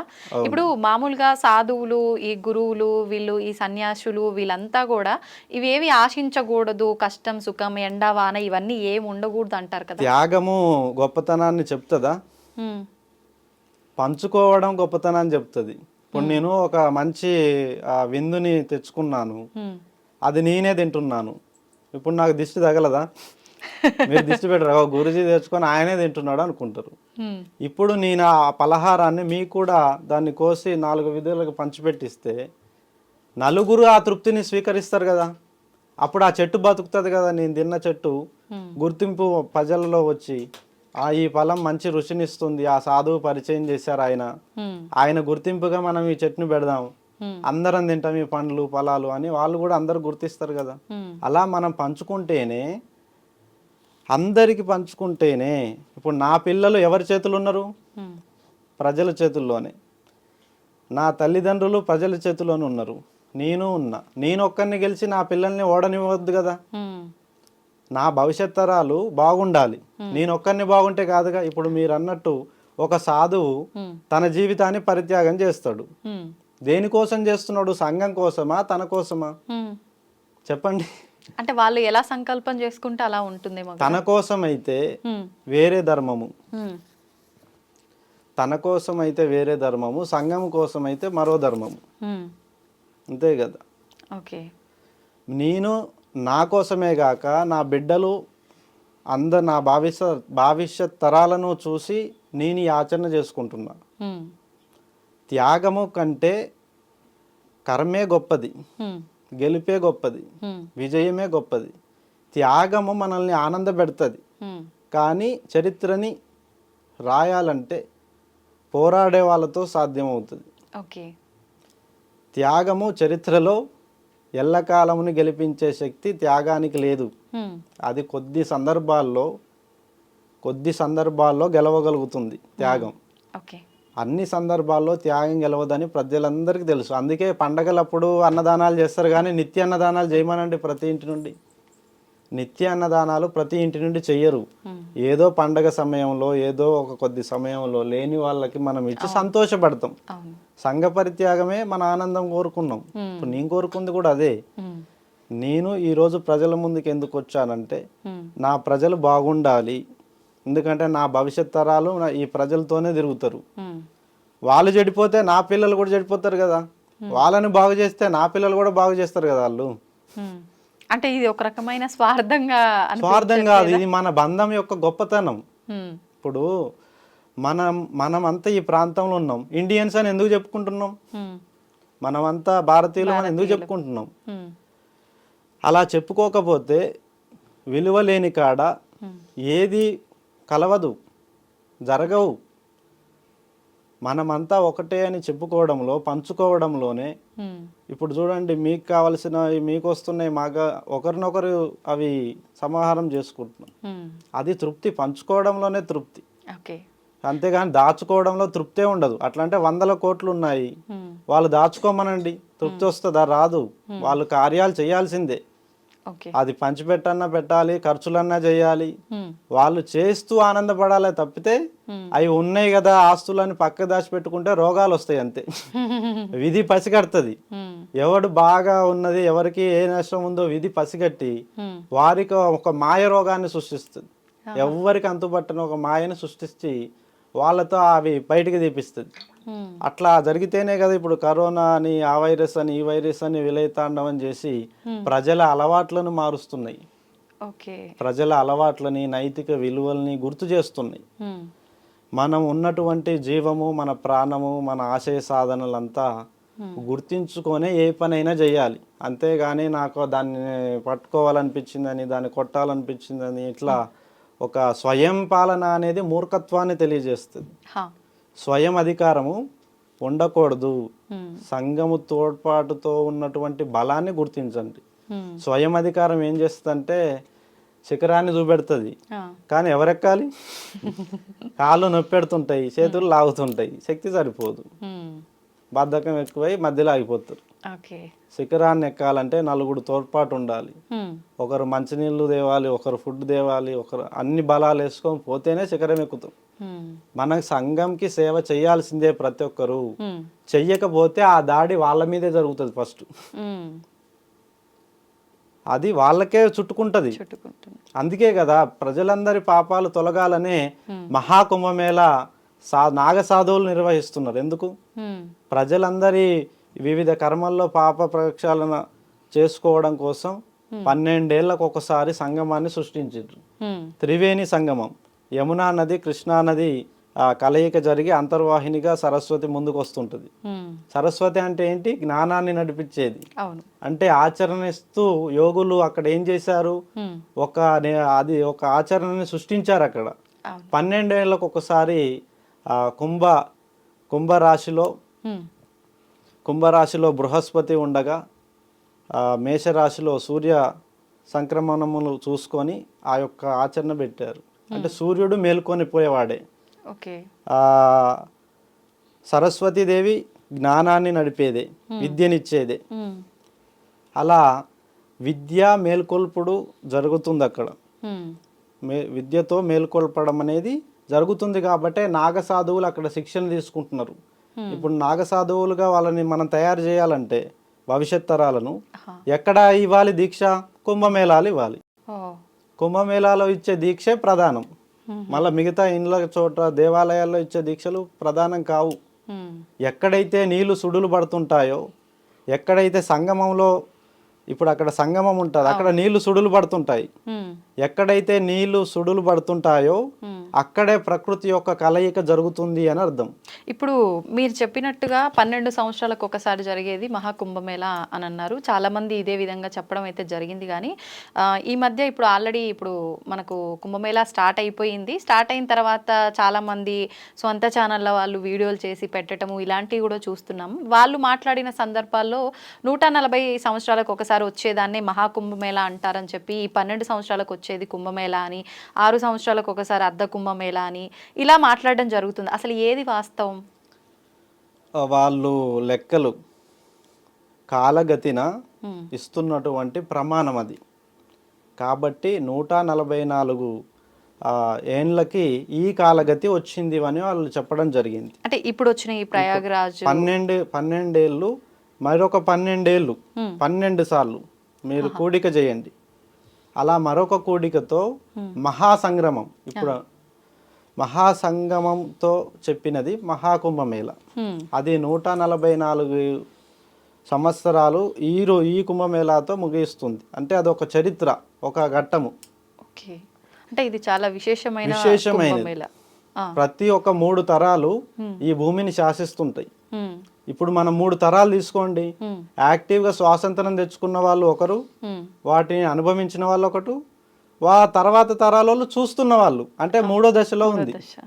అంటే కుంభమేళ 3 తరాలను కలిపి వాళ్ళు ఒక మార్క్ పెట్టారు. అది ఎంతో గొప్ప విలువైన మార్క్ అది, 144 ఏండ్లు అనేది. ఇప్పుడు మీరు చూడండి, 3 తరాలు మాత్రమే రాజ్యాంగ అధికారం ఉంటది, న్యాయాధికారం ఉంటది. తర్వాత 3 తరాలు చూడండి, ఈ రాజ్యాంగము, ఈ న్యాయము, వీటిని వాళ్ళు అనుసరించరు. వాళ్ళు మరొక న్యాయము, మరొక చట్టాలు రాసుకుంటారు. ఇప్పటికి చాలా అడ్జస్ట్మెంట్ జరుగుతున్నాయి. మొన్ననే తరతరాలుగా 3 తరాలుగా వస్తున్న మన ధర్మం ఏంటి? వివాహ ధర్మంలో భార్యాభర్తలు తప్పితే మిగతా ఎవరు కూడా కలయిక ఉండకూడదు అని చెప్పడం జరిగింది అంతకుముందు తరాలు. ఇప్పుడు 3 తరాలు దాటాయి. ఇప్పుడు తరాలు ఏమని రాసుకున్నారు చట్టము? ఇండివిజువల్గా ఒపీనియన్ వాళ్ళకే తీసుకుంటున్నారు. మా ఇష్టం, మేము ఎవరిని కోరుకుంటే వాళ్ళతోనే ఉంటాము, అలా చట్టం చేయండి అని గవర్నమెంట్తో రాయించుకున్నారు. మరి 3 తరాల్లో ఆ చట్టాన్ని మార్చుకున్నారా లేదా? ఇంకా ముందు ఏమంటున్నారంటే ప్రతి 3 తరాలు తమ ధర్మాన్ని, తమ చట్టాలను మార్చుకుంటారు. అది విధానంగా వస్తూనే ఉంది. ఈ భూమిలో అది కొత్త కాదు, అది పాత నియమంలోనే చాలాసార్లు సందర్భాల్లో అలా జరిగింది. అలా అంటే తెలంగాణ పేరు ఏముంది? త్రిలింగ దేశం. అంతకుముందు 3 తరాలు త్రిలింగ దేశంగా పిలుచుకున్నాయి. తర్వాత 3 తరాలు ఈ బ్రిటిషర్స్ పాలన, ముస్లిమ్స్ల పాలనలో పేరు తెలంగాణగా మార్చుకున్నారు. వాళ్ళు పేర్లు బదలం అనేది జరుగుతూనే ఉంది. ప్రాంతానికి కానీ మన ఆచారాలకు కానీ అన్ని మారుతూనే వస్తున్నాయి. అక్కడ కూడా మహాకుంభమేళ అనేది నాగసాధువులు పురుడు పోసుకున్నటువంటి ప్రాంతం. నాగసాధువులు తీసుకునే దీక్ష ఎంతో గొప్పది. వాళ్ళు ధర్మం కోసం పనిచేసే సైన్యం. దీన్ని మన ఋషులు మునులు ధర్మపక్షాన కొంతమంది క్షేత్రపాలకులను తయారు చేసిన సందర్భంలో అన్ని అస్త్ర విద్యలు, శస్త్ర విద్యలు నేర్పించి ఆ కుంభమేళాల సంగమంలో నేర్పించి కొత్త వారిని న్యూ జాయినింగ్స్ అనేది స్టార్ట్ చేస్తారు. కుంభమేళ సమయంలో మాత్రమే స్టార్ట్ చేస్తారా? కుంభమేళా సమయంలో మాత్రమే అది స్టార్ట్ అవుతుంది. ఓకే. ఇప్పుడు కూడా ఈ కుంభమేళా సందర్భంగా లక్షల మంది నాగసాధువులుగా పరిణితి చెందుతున్నారు. అంటే నెక్స్ట్ రాబోయే తరాల కోసం వాళ్ళు వాళ్ళ ధర్మాన్ని రక్షించడం కోసం వీళ్ళు తయారవుతున్నారు. ఓకే. ఇప్పుడు ఈ కుంభమేళా స్టార్ట్ అయ్యి దాదాపుగా ఒక 4-5 రోజులు కావస్తోంది ఆల్రెడీ. మీరు వెళ్ళొచ్చా అన్నారు కదా, మీరు ఎన్ని రోజులు ఉండడం జరిగింది, ఎప్పుడు వెళ్ళారు? అక్కడ కిటకిటలాడిపోతుంది, మనం నడవటం మన చేతిలో ఉండదు, తోస్తే పడిపోతాం అంటారు కదా, ఎలా ఉంది ఇక్కడ? నేను మొదటి రోజు పుష్య పౌర్ణమి జనవరి 13 మొదటి రోజున అక్కడ రాత్రి చేరుకోవడం జరిగింది. ఆ తర్వాత మకర సంక్రమణంలో నాగసాధువులందరితో కలిసి సమిష్టిగా కలిసి వెళ్ళి స్నానమాచరించి మా యొక్క నాగసాధువుల ధర్మాన్ని తెలుసుకోవడం జరిగింది. ఆ తర్వాత 3వ రోజు కాశీ యొక్క విశ్వేశ్వరుని దర్శనం ముగించుకొని గురువుల ఆజ్ఞ తీసుకొని నేను రావడం జరిగింది.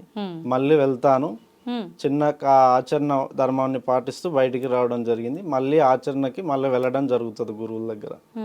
ఇది అంటే మీ గురువులు రమ్మన్నప్పుడు వెళ్ళి అక్కడ అంటే రమ్మన్న పర్పస్ ఏంటో చూసుకొని మళ్ళీ వచ్చేయటమా? మీ ఇష్టానుసారం అనేది ఏమి ఉండదా?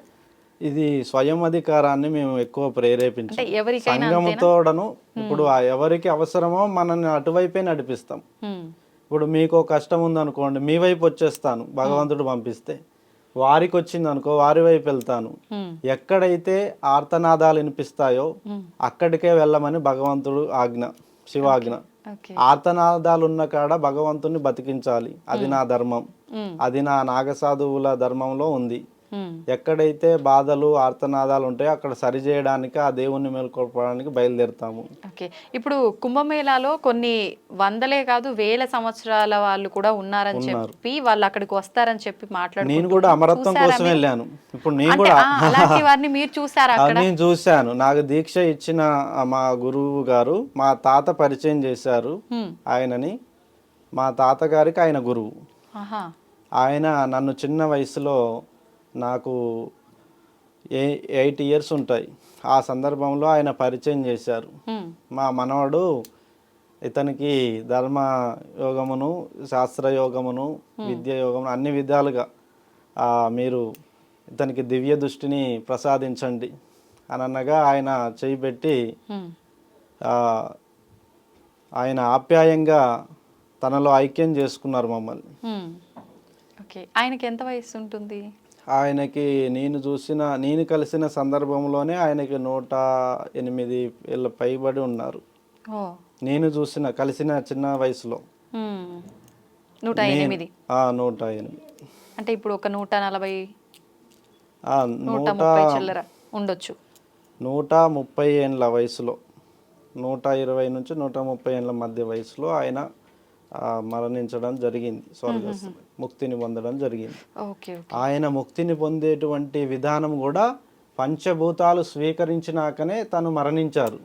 అంటే ఇచ్చా మరణం ఉంటుంది యోగులకి, చిరంజీవులకి ఇచ్చా మరణం ఉంటుంది. కోరుకున్నప్పుడే వాళ్ళు ఈ తనువుని వదిలేస్తారు, తనువుని చాలిస్తారు. అలాగా తనకి ఈ భూమి మీద ఎవరెవరికి ఆయన విద్యను అందించారో, ఎవరెవరికి ఆయన యోగమునిచ్చారో, అలా కొన్ని గుర్తుల కోసం ఆయన ఆయువుని పట్టుకొని ఉంచి మా అందరికీ అవి నిక్షిప్తం చేసి తన యొక్క జీవన పరిణితిని ముగించుకున్నారు. ఆయువును నిక్షిప్తం చేసి అంటే ఎలా? అంటే నా కోరికని నీకు ఇవ్వడం. ఇప్పుడు నా ధర్మాన్ని రక్షించడం నా కోరిక, ఇప్పుడు నా ద్వారా నీకిస్తున్నా. అంటే ఇంకా మీరు ఆ జీవితాన్ని చాలించాల అంటే మీ గురువు విషయంలో ఆయన చాలించాలనుకుంటున్నారు కాబట్టి ఆయన కోరికలని మీకు మీ ఆధీనంలోకి ఇవ్వటం ఎలా? ఆయన బలాన్ని, ఆయన యోగత్వాన్ని, ఆయన దివ్య దృష్టిని మాకు ఇచ్చారు. కాబట్టి ఆయనను స్పర్శించిన మేము విజయులమైనం. ఆయనను స్పర్శించాకే మేము కూడా మహిమలను చూడగలిగాము, దేవుణ్ణి చూడగలిగాము, అద్భుతాలను చూడగలిగాము. కాబట్టి మేము ఇది నిజమని నమ్ముతున్నాం. కాబట్టి అలాంటి అమరత్వం ఉందని మేము నమ్ముతున్నాం, మేము పాటిస్తున్నాం. అలాంటి విజయాలు ఉన్నాయని మేము నమ్ముతున్నాం, ఆచరిస్తున్నాం. అవి అన్నీ మేము కల్లారా చూసి ఒకరు నేను ఇందాక అన్నాను కదా, సాధించిన వాళ్ళే చెప్పాలి గెలుపు గురించి. సాధించని వాళ్ళు చెప్తే అది వేరేలాగా అనిపిస్తుంది. ఆయన సాధించాడు కాబట్టి మాకు చూపించారు.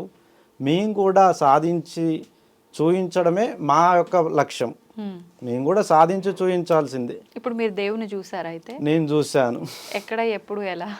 ఆ అదృశ్య ఒక రూపము అదృశ్యంగా వచ్చి నన్నే శాసించడము, కాలాన్ని శాసించడము, పంచభూతాలని శాసించడము అనేది నాకు కొన్ని విశేషంగా నా జీవితంలో కొన్ని భాగాలు ఉన్నాయి. అలా కొన్ని ముఖ్య సందర్భాల్లో కొన్ని ఎవరూ లేని హిమాలయాల్లో ఎవరూ లేని ప్రాంతం ఒకటి ఉంటుంది. ఆ చోట నేను సాధనలో ఉన్నప్పుడు ఒక మాయా రూపంలో నడవడిక వచ్చేసి భవిష్యత్తుని నాకు కొంత వివరించడము, ఇలాంటి అడుగులు వేయడం అనేది అదృశ్య రూపంలో నాకు వెంబడించి చెప్పిన విధానంని నేను చూశాను. అంటే ఇప్పుడు వచ్చిన ఆకారము, ఆ అదృశ్యమైన రూపము భగవంతుడిదే అని మీరు ఎలా అనుకుంటారు? అంటే ఎంతో మంది గురువులు తపస్సు చేసిన ప్రాంతాలు కదా, అలా ఎవరైనా గురువులే? నేను మొదటిగా గురువే అనుకున్నాను మీలాగే. ఇది గురువుల ప్రాంతం కదా, గురువులే ప్రేతాత్మలో, శక్తులో లేదా ఏదో రూపంలో వచ్చి నన్ను వెంబడిస్తున్నారేమో అనుకున్నాను. తర్వాత నాకు తెలిసింది ఏమిటంటే అది సాక్షాత్తుగా భగవంతుడు శివుడే నేను చూసే గురువు రూపంలో వచ్చాడు అని. గురువులకు వస్తే మనం భయపడం, కానీ ఒకసారి వచ్చారు. ఒకసారి నాకు కనిపించిన విధానం ఏంటంటే ఆ రూపాన్ని చూసి నేను ఒక వింత అనుభూతి కలిగింది. ఎన్నడూ చూడని ఒక రూపాన్ని, అది విశ్లేషణ కూడా చేయరాని విధంగా రూపం కనిపించింది శివయ్యది నాకు. అప్పుడు దండం పెట్టుకున్నాను. గురువులు ఆచారాన్ని ఇస్తున్నాడు, ఆ రూపంలో ధైర్యాన్ని ఇచ్చాడు, నాకు ముక్తిని ఇస్తాడు అని నాకు అప్పుడే అనిపించింది. నేను చేసే ఆచరణ కరెక్టే, నేను చేసే సాధన కరెక్టే, ధర్మం వైపు ఉన్నదానికి నిర్వహిస్తున్న దానికి ఆ భగవంతుడు ఇచ్చిన రూపం నాకు ధైర్యాన్ని ఇచ్చింది. ఇప్పుడు నేను కాన్ఫిడెంట్గా మీకు చెప్తున్నాను, 100 ఏళ్ళు నేను దాటి వస్తానని, మిమ్మల్ని కూడా తీసుకెళ్తా అంటున్నా అంటే దానికి కారణం ఆ దైవం నాకు ఇచ్చిన ఆ రూప దర్శనమే. ఎన్ని సంవత్సరాల వయసులో మీకు కలిగింది ఆ అనుభూతి, ఆ దేవుడి దర్శనం? నేను చిన్న వయసులో అమ్మ వాళ్ళు నాకు కొన్ని దేవాలయాల్లో తిప్పి పరిచయం చేశారు. ఇది దేవుడు, ఇది శివయ్య, ఇది సాయిబాబా, ఇది విష్ణుమూర్తి అని పరిచయం చేశారు. ఆ పరిచయాలు అన్వేషణ మొదలవుతుంది. దేవుడు, వీళ్ళు ఈ రూపాన్ని దేవుడు అంటున్నారు, ఆయన కనబడట్లేదు, కనబడాలంటే ఎక్కడికి వెళ్ళాలని అడిగాను. దేవుడు దేవాలయాల్లో చూపించే రూపాలని మీరు అంటున్నారు, నిజంగా దేవుడు ఎక్కడ ఉంటాడంటే హిమాలయాల్లో ఉంటారు, లేదా అదృశ్య రూపంలో అప్పుడప్పుడు అట్లా వచ్చేసి వెళ్ళిపోతారు, కానీ మనకు కనిపించరు అని అమ్మ చెప్పేది. అన్వేషణ అంతా తాతయ్య వాళ్ళు కూడా రాజగురువులు అవ్వడం వల్ల నాకు చిన్నతనం నుంచే అందరి జాతకాలు చూడడం, అందరినీ పరిశీలించడం, ఒకడు బాగుపడుతున్నాడు అంటే వాడు వెనక ఏ శక్తి ఉంది, ఒకడు దరిద్రుడు అవుతున్నాడు అంటే వాడు వెనక ఏ శక్తి ఉంది, దాన్ని గమనించి అడుగులేయడం, ఏ భాగాన్ని ఏ ధర్మాన్ని అనుసరిస్తే మంచి జరుగుతుందో కనిపెట్టాను. అలా కనిపించుకుంటూ దుష్య రూపంలో చూస్తూ చూస్తూ రియలైజ్ అవుతూ యోగుల వైపు మా తాతగారు ఎప్పుడైతే కాశీ తీసుకెళ్ళి నాకు యోగులను, మునులను కనిపించారో అప్పుడు నా దశని వాళ్ళు మార్చారు. వాళ్ళు ఇచ్చిన స్పర్శే నన్ను మార్చింది, నా అన్వేషణని నిజం చేసి చూపించింది. నేను గురువు అయ్యేటువంటి అవకాశాన్ని ఈరోజు కలిగించింది అంటే ఆ మహాయోగులు ఇచ్చిన అనుగ్రహమే. ఇప్పుడు మీరు చేసినట్టుగా ఈ సాధనలు, ఈ ఉపాసనలు చేస్తే దేవుడు ఎవరికైనా కనిపిస్తాడా? ప్రతి ఒక్కరికి పరిచయం చేయడమే నా ధర్మం. దేవుణ్ణి పరిచయం చేయడమే. దేవుడు అనుభూతి కానీ ఇక్కడ కలగకపోతే గనక అది నిజం 10 మందిని బతికిస్తుంది, ఆధారితంగా ఉంటుంది. అబద్ధం ఆందోళన సృష్టిస్తుంది. ఇప్పుడు ప్రతి ఒక్కరికి పరిచయం చేయడం అంటే ఎలా పరిచయం చేస్తారు? నా గురువులు నాకు ఇచ్చిన ఆచరణ దైవం అన్నారు. దేవుడు గుళ్ళో ఉండడు, దేవుడు ఆచరించే విధానం పైన ఆ మనిషి తలపైన ఉంటాడు అని చెప్పాడు నా గురువు. నువ్వు వాక్కుని నీ యొక్క ఆచరణని ఎటువైపు తీసుకెళ్తున్నాడో భగవంతుడు చూస్తాడు. అన్ని దిక్కులో ఉంటాడు, టోటల్గా అన్ని దిక్కులు ఉండగలడు. మన వేదాల్లో కానీ మన వైదిక సిద్ధాంతాల్లో కూడా అదే ఉంది. అది చూడలేకపోయే వాళ్ళ కోసమే యోగులు దేవాలయాలు నిర్మించారు. ఆధారభూతంగా నిర్మించి కొన్ని విలువలను సృష్టించి దాని ద్వారా జరిపిస్తున్నారు. చూడలేని వారు దేవాలయం స్పర్శతోనే తాకి చూడాలి. అంటే మీలా మేము కూడా అదృశ్య రూపంలో చూసే అవకాశం చూడవచ్చు. ఉంటదంటారా? మన ఋషులందరూ అదృశ్య రూపంలో ఉన్న శివయ్యను చూశారు. వాళ్ళు ఎన్నో వరాలు పొందారు. నాకు కూడా ఒక వరం ఉంది. ఆ వరం నేను పొందితే ప్రజలందరి సమక్షంగా సాక్షిభూతంగా పొందితే నాకు కూడా చాలా సంతోషం అవుతుంది. మేము తెలుసుకోవచ్చా మీ వరం ఏంటో? నా వరం అంతా మొదటిది అమరత్వము, రెండవది 10 మందికి చేయుతనించే అంశాలను పొంది ఉండడం, అస్త్ర శస్త్రాలను ధరించినటువంటి నాయకులు ఉన్నారు. కానీ వాళ్ళు ఏం చేస్తున్నారు? ధర్మాన్ని రక్షించడంలో కొంత పోరాడి కొంత పోరాడలేక ఒకసారి చేస్తూ ఒకసారి చెయ్యకపోకుండా అలసిపోతున్నారు. అలసట లేని నాయకత్వాన్ని, అలసట లేని ధర్మ పరిరక్షణని, అలసట లేని యోగత్వంగా అమరత్వంగా మార్చే విధంగా అందరినీ అమరులుగా, అందరూ ఎక్కువ కాలం బతికేవారిగా ప్రపంచవ్యాప్తంగా గుర్తింపు ఉండాలి. ఫలానా ఇండియన్స్ అంటే ఆయుర్దారం చాలా బాగుంటుంది. ఈరోజు జపాన్ గురించి చెప్పుకుంటున్నారు. జపాన్లోనే అత్యధికులు ఎక్కువ కాలం బతికిన వాళ్ళు ఉంటున్నారు ప్రపంచం మీద అని చెప్తున్నారు. అంటే అది ఇక్కడ ఉండాల్సిన వాళ్ళు అక్కడ ఉంటున్నారు. వింతల్లో ఒక వింత అన్నట్టు ఎవరో ఒక్కరు కదా అలా, అంటే ఎక్కువ కాలం జీవించి ఉండేవాళ్ళు ప్రతి ఒక్కరు అమరత్వం పొంది అలా ఉంటే అదంతా సృష్టికి విరుద్ధమే అవుతుంది కదా. అమరులు మనకు అవసరం. ఎందుకంటే ఈ ప్రాంతం రోగులతో బాగుపడదు. ఇప్పుడు నేను సహాయం చేయమని నేను పిలుస్తా, అతను రోగి అయింది అనుకోండి, నేనే కష్టాలతో బాధపడుతున్నా, నేనేం చేయాలి స్వామి? మీ పక్కకి వెళ్ళిపోతే నాకు రోగం ఉంది, షుగర్ ఉంది, బీపీ ఉంది, థైరాయిడ్ ఉంది, నాకు గ్యాస్ట్రిక్ ఉంది, నేను ధర్మ పరిరక్షణ చేసే అంశాలే నాలో లేవు, నన్ను వదిలేయండి స్వామి, నేను బతుకుతున్న కొన్ని క్షణాలన్నా మిగులుతాయని దండం పెడతాడు. అదే అమరుడైతే నేను చూపించిన వెంటనే ఆ పనికి నేను కూడా వస్తా, చేద్దాం పా స్వామి అంటాడు. అమరుల కలయిక మన ఈ ప్రాంతం రక్షించగలదు. అమరులు లేకపోతే, అమరత్వం పొందే వాళ్ళు లేకపోతే, ఆయుష్ బలంగా లేని వాళ్ళు అయితే అది పనిచేయదు. ఈ ప్రాంత పరిరక్షణ జరగదు. ఇది రోగాల దిబ్బగా మారుతుంది ఈ ప్రాంతం అంతా. ఈ ప్రాంత పరిరక్షణ కోసం నాగసాధువులు ఎన్నో ఆచరణలు తీసుకొస్తున్నారు ధర్మాన్ని స్థాపన కోసం. ధర్మాన్ని స్థాపించడం కోసం విష్ణుమూర్తే 10 అవతారాలు ఎత్తిండు. అది సరిపోక ఇప్పుడు 11వ అవతారం ఉంది. దశావతారాలు ఎత్తుకుంటూ వస్తూనే ఉన్నాడు, అది ఆగదు. విష్ణు భగవానుడు సాక్షాత్తుగా ఈ యొక్క తొలగించడం కోసమే, ఈ యొక్క సమస్యల నుంచి విముక్తి చేయడం కోసమే అవతరిస్తున్నాడు. తెలుసుకోవాలి ప్రజలంతా కూడా, అమరత్వాన్ని తెలుసుకోవాలి. ఒక ప్రాణాన్ని కాపాడడానికి 10 మంది రావాలి. ఈ రోజు మొన్న ఒక యాక్సిడెంట్ వీడియో చూశాను. యాక్సిడెంట్ అయితే సిటీలో అందరు చదువుకున్న వాళ్ళే, విద్యావంతులే. కానీ ఒక యాక్సిడెంట్ అయ్యి వాళ్ళు పడిపోతే కేసులు అవుతాయి, అవి అవుతాయి, ఇవి అవుతాయి అని చట్టాలు ఒక చూసి సగం మంది వెళ్ళిపోతున్నారు. ఇంకేం జరుగుతుందో నాకు ఆ శక్తి లేదు కదా అని వెళ్ళిపోయే వాళ్ళు కొద్ది మంది. తీరా చూస్తే ఆ వ్యక్తి ప్రాణం పోతుంది. అంటే ప్రజల్లో ఉన్న దోషమే పాలకులకు తగులుతుంది.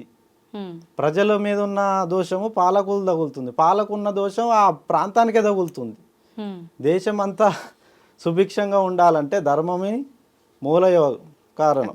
ధర్మాన్ని ఆచరించడం ముఖ్యం కదా. ఇప్పుడు నిన్నైనా నన్నైనా గెలుపు దిశకి వెళ్ళాలంటే అవి చూసుకొని వెళ్తాం మనం. ఇప్పుడు భగవంతుడివి అవతారాలు అన్నారు కదా మీరు, దశావతారాలు, ఇంకా అవతారాలు ఉన్నాయి అని చెప్పి, ఇంకా ఎన్ని అవతారాలు ఉన్నాయి? ఏ యుగంలో రాబోతోంది? ఎప్పుడు రాబోతోంది అవతారం? కృష్ణ భగవానుడు జీవిత సారాంశాన్ని గీత ద్వారా మనకు బోధించాడు. ధర్మాన్ని అన్నదమ్ములే అందులో రాజ్యాలను, పాండవులు కౌరవులు రాజ్యాలు పంచుకోవడంలో వచ్చిన ఆస్తి గొడవలలో ఆ యుద్ధం జరిగింది. ఆస్తి గొడవలలో జరిగిన యుద్ధాన్ని ఆయన నీతి పక్షాన నిలబడి గెలిపించాడు.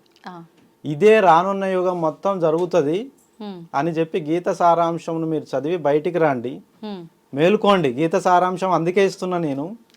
ఇవి ఏది నాది అనుకోకండి, అన్ని మళ్ళీ అనుభవించి ఇవ్వాల్సిందే. ఏదైనా అనుభవించి ఇవ్వాల్సిందే, శాశ్వతంగా మనతో ఉండేవి కావు అని గీత సారాంశం ద్వారా ఆయన చక్కగా మేలుకొల్పాడు ధర్మాన్ని, ధర్మ నిర్వహణ. మళ్ళీ అది దారి తప్పింది. మళ్ళీ దారి తప్పే పరిస్థితులు కనిపిస్తున్నాయి బయట. విచ్చలవిడిగా శృంగారము, విచ్చలవిడిగా కోరికలు, విచ్చలవిడిగా అహంకారము. అసలు ఎవరితో కలిసి ఏ నిర్వహణ చేస్తే 10 ఏళ్ళు బాగుంటాం అనేది కూడా మర్చిపోతున్నారు. పొద్దున పూజలు, సాయంత్రానికి వచ్చేసరికి వాళ్ళకి స్థితిగతులు ఎక్కడ ఉంటారో తెలుస్తలేదు. హ్మ్. పొద్దున బయలుదేరేటప్పుడు తెలుస్తుంది, సాయంత్రం ఎప్పుడు వచ్చే తెలియట్లేదు ఎవరు. హ్మ్. ఈ వేగంగా కదులుతున్న కాలంలో అందరూ తప్పిపోతున్నారు. హ్మ్. మెయిన్ రీజన్ కాలం వేగంగా కదులుతుంది. భగవంతుడు ఇచ్చేటువంటి సౌకర్యాల వల్ల ఆ, వేగంగా కదలడం వల్ల చాలా మంది ఆ మత్తులో పడిపోయి చిత్తైపోతున్నారు. అవును. చిత్తైపోతున్న వారి సంఖ్య ఎక్కువ ఉన్నది, బాగుపడుతున్న వాళ్ళ సంఖ్య తక్కువ ఉంది. హ్మ్. ఇప్పుడు ఇంతకీ మీరు నాకు భగవంతుడు అవతారం ఎప్పుడో చెప్పలేదు, ఏ అవతారమో చెప్పలేదు. విష్ణుమూర్తిది. విష్ణుమూర్తి గురించి, విష్ణువు సాక్షాత్తు శివుని కాంక్షనే విష్ణువు నడిపిస్తుంటాడు. హ్మ్. శివునికి లేని రూపం విష్ణువుకుంది. మళ్ళా విష్ణుమూర్తి ఏమంటున్నాడంటే, నేను నారాయణ్ణి, సకలమును ఆవహించగలను, ఆ. ఏ రూపమైనా ఆయన మారగలడు. హ్మ్. విష్ణువు సాక్షాత్తుగా కలిపురుషుడుగా అవతరిస్తాడని ఎంతోమంది యోగులు మనకి గుర్తునిచ్చారు. కలి వస్తాడు, మళ్ళా దుష్ట శిక్షణ శిష్ట రక్షణ జరుగుతుంది, కలి వస్తున్నాడు, రాబోతున్నాడు, అందుకే ఈ స్పీడ్ పెంచిండు, అన్ని వాహనాలు ఇచ్చి కెమెరాలు ఇచ్చి రెడీగా పెట్టుకొని ఉంచిండు అందరినీ. కలి వస్తున్నాడు చూసుకోండి, ధర్మం పైన మరో కొత్త ఆటను చూడబోద్ది భూభాగం అని చెప్పి ఎంతో మంది మునులు, ఋషులు, యోగులు, తపద్వికులు తమ తపశ్శక్తితో ఊహించి కలి అవతారాన్ని మనకి పరిచయం చేస్తున్నారు వస్తుంది అని. కానీ ఆరంభం అయిందనే నేను అనుకుంటున్నా. అయితే అందరూ ఈ వయస్కులే, మన సహచరులే అందరూ చూస్తే అది మహాభాగ్యం. ఓకే. అంతే కదా, మనమే చూస్తే మహాధన్యం, ఇంకా భవిష్యత్ తరాలు చూస్తే వాళ్ళకి ధన్యం. ఇప్పుడు మీరు అన్నట్టమేమో ఆరంభం అయిందని అనుకోవాలి కలియుగం అనుకోవాలి, ఎందుకంటే కానీ ఆల్రెడీ అంతం కలియుగం అని చెప్పి కూడా మాట్లాడుతున్నారు కదా, ఆరంభం కానిదే అంతం ఎలా ఉంటుంది? అంతం గురించి ఆందోళన చెందే వాళ్ళు, ఏమి తెలియని వాళ్ళు అంతాన్ని కోరుకుంటున్నారు, అన్ని తెలిసిన వాళ్ళు ఆరంభాన్నే కోరుకుంటున్నారు. మీరు చెప్పండి, వాళ్ళ సంఖ్య ఎక్కువ ఉందా, వీళ్ళ సంఖ్య ఎక్కువ ఉందా? అదే పుకార్లు అవుతున్నాయి. అవును, నెగిటివ్ గా మేమంతా ఆరంభమైంది అనుకుంటున్నాం, యుగం ఇంకా యుగరక్షకుడు వస్తున్నాడు, యుగం ప్రారంభం అవుతుంది, సరికొత్త మానవాళి యుగం చూస్తున్నారు అని నేను అనుకుంటున్నా. ఇప్పుడు మీరన్నట్టుగా విష్ణుమూర్తి అవతారాలు ఇంకా ఉన్నాయి, ఈ కలి ప్రభావం వలన, ఈ అరాచకాలు ఎక్కువైపోవడం వల్ల భగవంతుడు మళ్ళీ రాబోతున్నాడు. కలి ప్రభావం కాదు, అంధకారంలో ఉన్నవారు చేస్తున్నటువంటిది ఒకటైతే, అన్ని తెలిసి చేసి అహంకారంతో చేస్తున్న వారిది ఇంకా సంఖ్య పెరిగింది. తెలియని వాళ్ళు చేసిన తప్పునైనా భగవంతుడు క్షమిస్తాడు, కానీ అన్ని తెలిసి తెలిసి తెలిసి చేసిన వాళ్ళ తప్పును భగవంతుడు క్షమించడు. అది ప్రతీకారం తీర్చుకుంటాడు భగవంతుడు. ఏం తెలియని వాడు చేసిందంటే వాడిని సరే ఏం తెలుసో తెలియజేసింది కదా అని వదిలేస్తాడు. అది కలియుగం కాదు, అది కలియుగంలో ధర్మం ఎలా, ఇప్పుడు ఇంత సౌకర్యాలు అనుభవిస్తున్నారు కలియుగం వల్లే కదా. అవును, ఇన్ని సౌకర్యాలు, ఇంత వేగవంతమైన జీవితం, ఇంత వేగవంతమైన సృష్టిని మీరు కదిలిచ్చి చూస్తున్నారంటే అది మహత్కరం. మన పూర్వీకులు కూడా చూడలేదు ఈ వాహనాలని, ఈ ఇంత టెక్నాలజీ, ఇంత విజ్ఞానాన్ని మన పూర్వీకులు కూడా దర్శించలేదు. ఎన్నో గోసలు పడ్డరు. చెమ్ముడు వాటర్ తాగాలంటే బావి దగ్గరికి కిలోమీటర్ నడిచి బావిలో చేదుకొని తాగేవాళ్ళంట. ఇప్పుడు మనం ట్యాప్ తిప్పంగానే వచ్చేస్తుంది. కానీ రాబోయే రోజుల్లో ఆ వాటర్ కూడా మనకు అందుబాటులో లేని పరిస్థితులు రాబోతున్నాయి. పంచభూతాలని నష్టం చేసేది విధానమే లేదు అసలు నాకు తెలిసి. ఎవరైతే పంచభూతాలు అంతం కావు, అగ్ని అంతం కాదు, నీరు అంతం కాదు, ఆ వాయువు అంతం కాదు, అది ఆకాశము భూములు అన్ని కూడా పంచభూతాలు కదిలినంత వేగంగా వీళ్ళు ఎడ కదులుతారమ్మా నువ్వు చెప్పు. వీళ్ళకి ఆ శక్తే లేదు. పంచభూతాలను అవి సరి చేసుకోగలవు. ఇక్కడ రోగాన్ని అక్కడేయగలవు, అక్కడ మంచిని తెచ్చి ఇక్కడ పంచగలవు. పంచభూతాలు కదిలించిన ఔన్నత్వమే మనం ధర్మం అని పాటిస్తున్నాం. మనకి గ్రంథాలు అవన్నీ లేవు. పంచభూతాలే మొదటి దైవం, ఆచరణే దైవం రూపం. ఆచరించిన వాడే గురువు. ఆ గురువు సన్మార్గంలో నడిస్తే అందరూ జయ కొడతారు. ఆ గురువు మన యుగానికి గుర్తుండేపోయే ధర్మాన్ని ఇస్తాడు. అలాగే జరుగుతుంది. ఈ భూమిని ప్రజలే రక్షించుకున్నారు ఇన్ని యుగాలుగా. వాళ్ళ ఆచరణ, వాళ్ళ దైవం వాళ్ళని విడిపోలేదు. ఎంతో మంది దాడులు చేసినా పోలేదు, ఇంకా తిరిగి అది వస్తుంది రిటర్న్. ప్రపంచానికే తలమానికమైనటువంటి గుర్తింపు భారతీయులకి కలగబోతుంది రానున్న రోజుల్లో. ఓకే, సంతోషం అండి, చాలా మంచి విషయాలు తెలియజేశారు. ధన్యవాదాలు.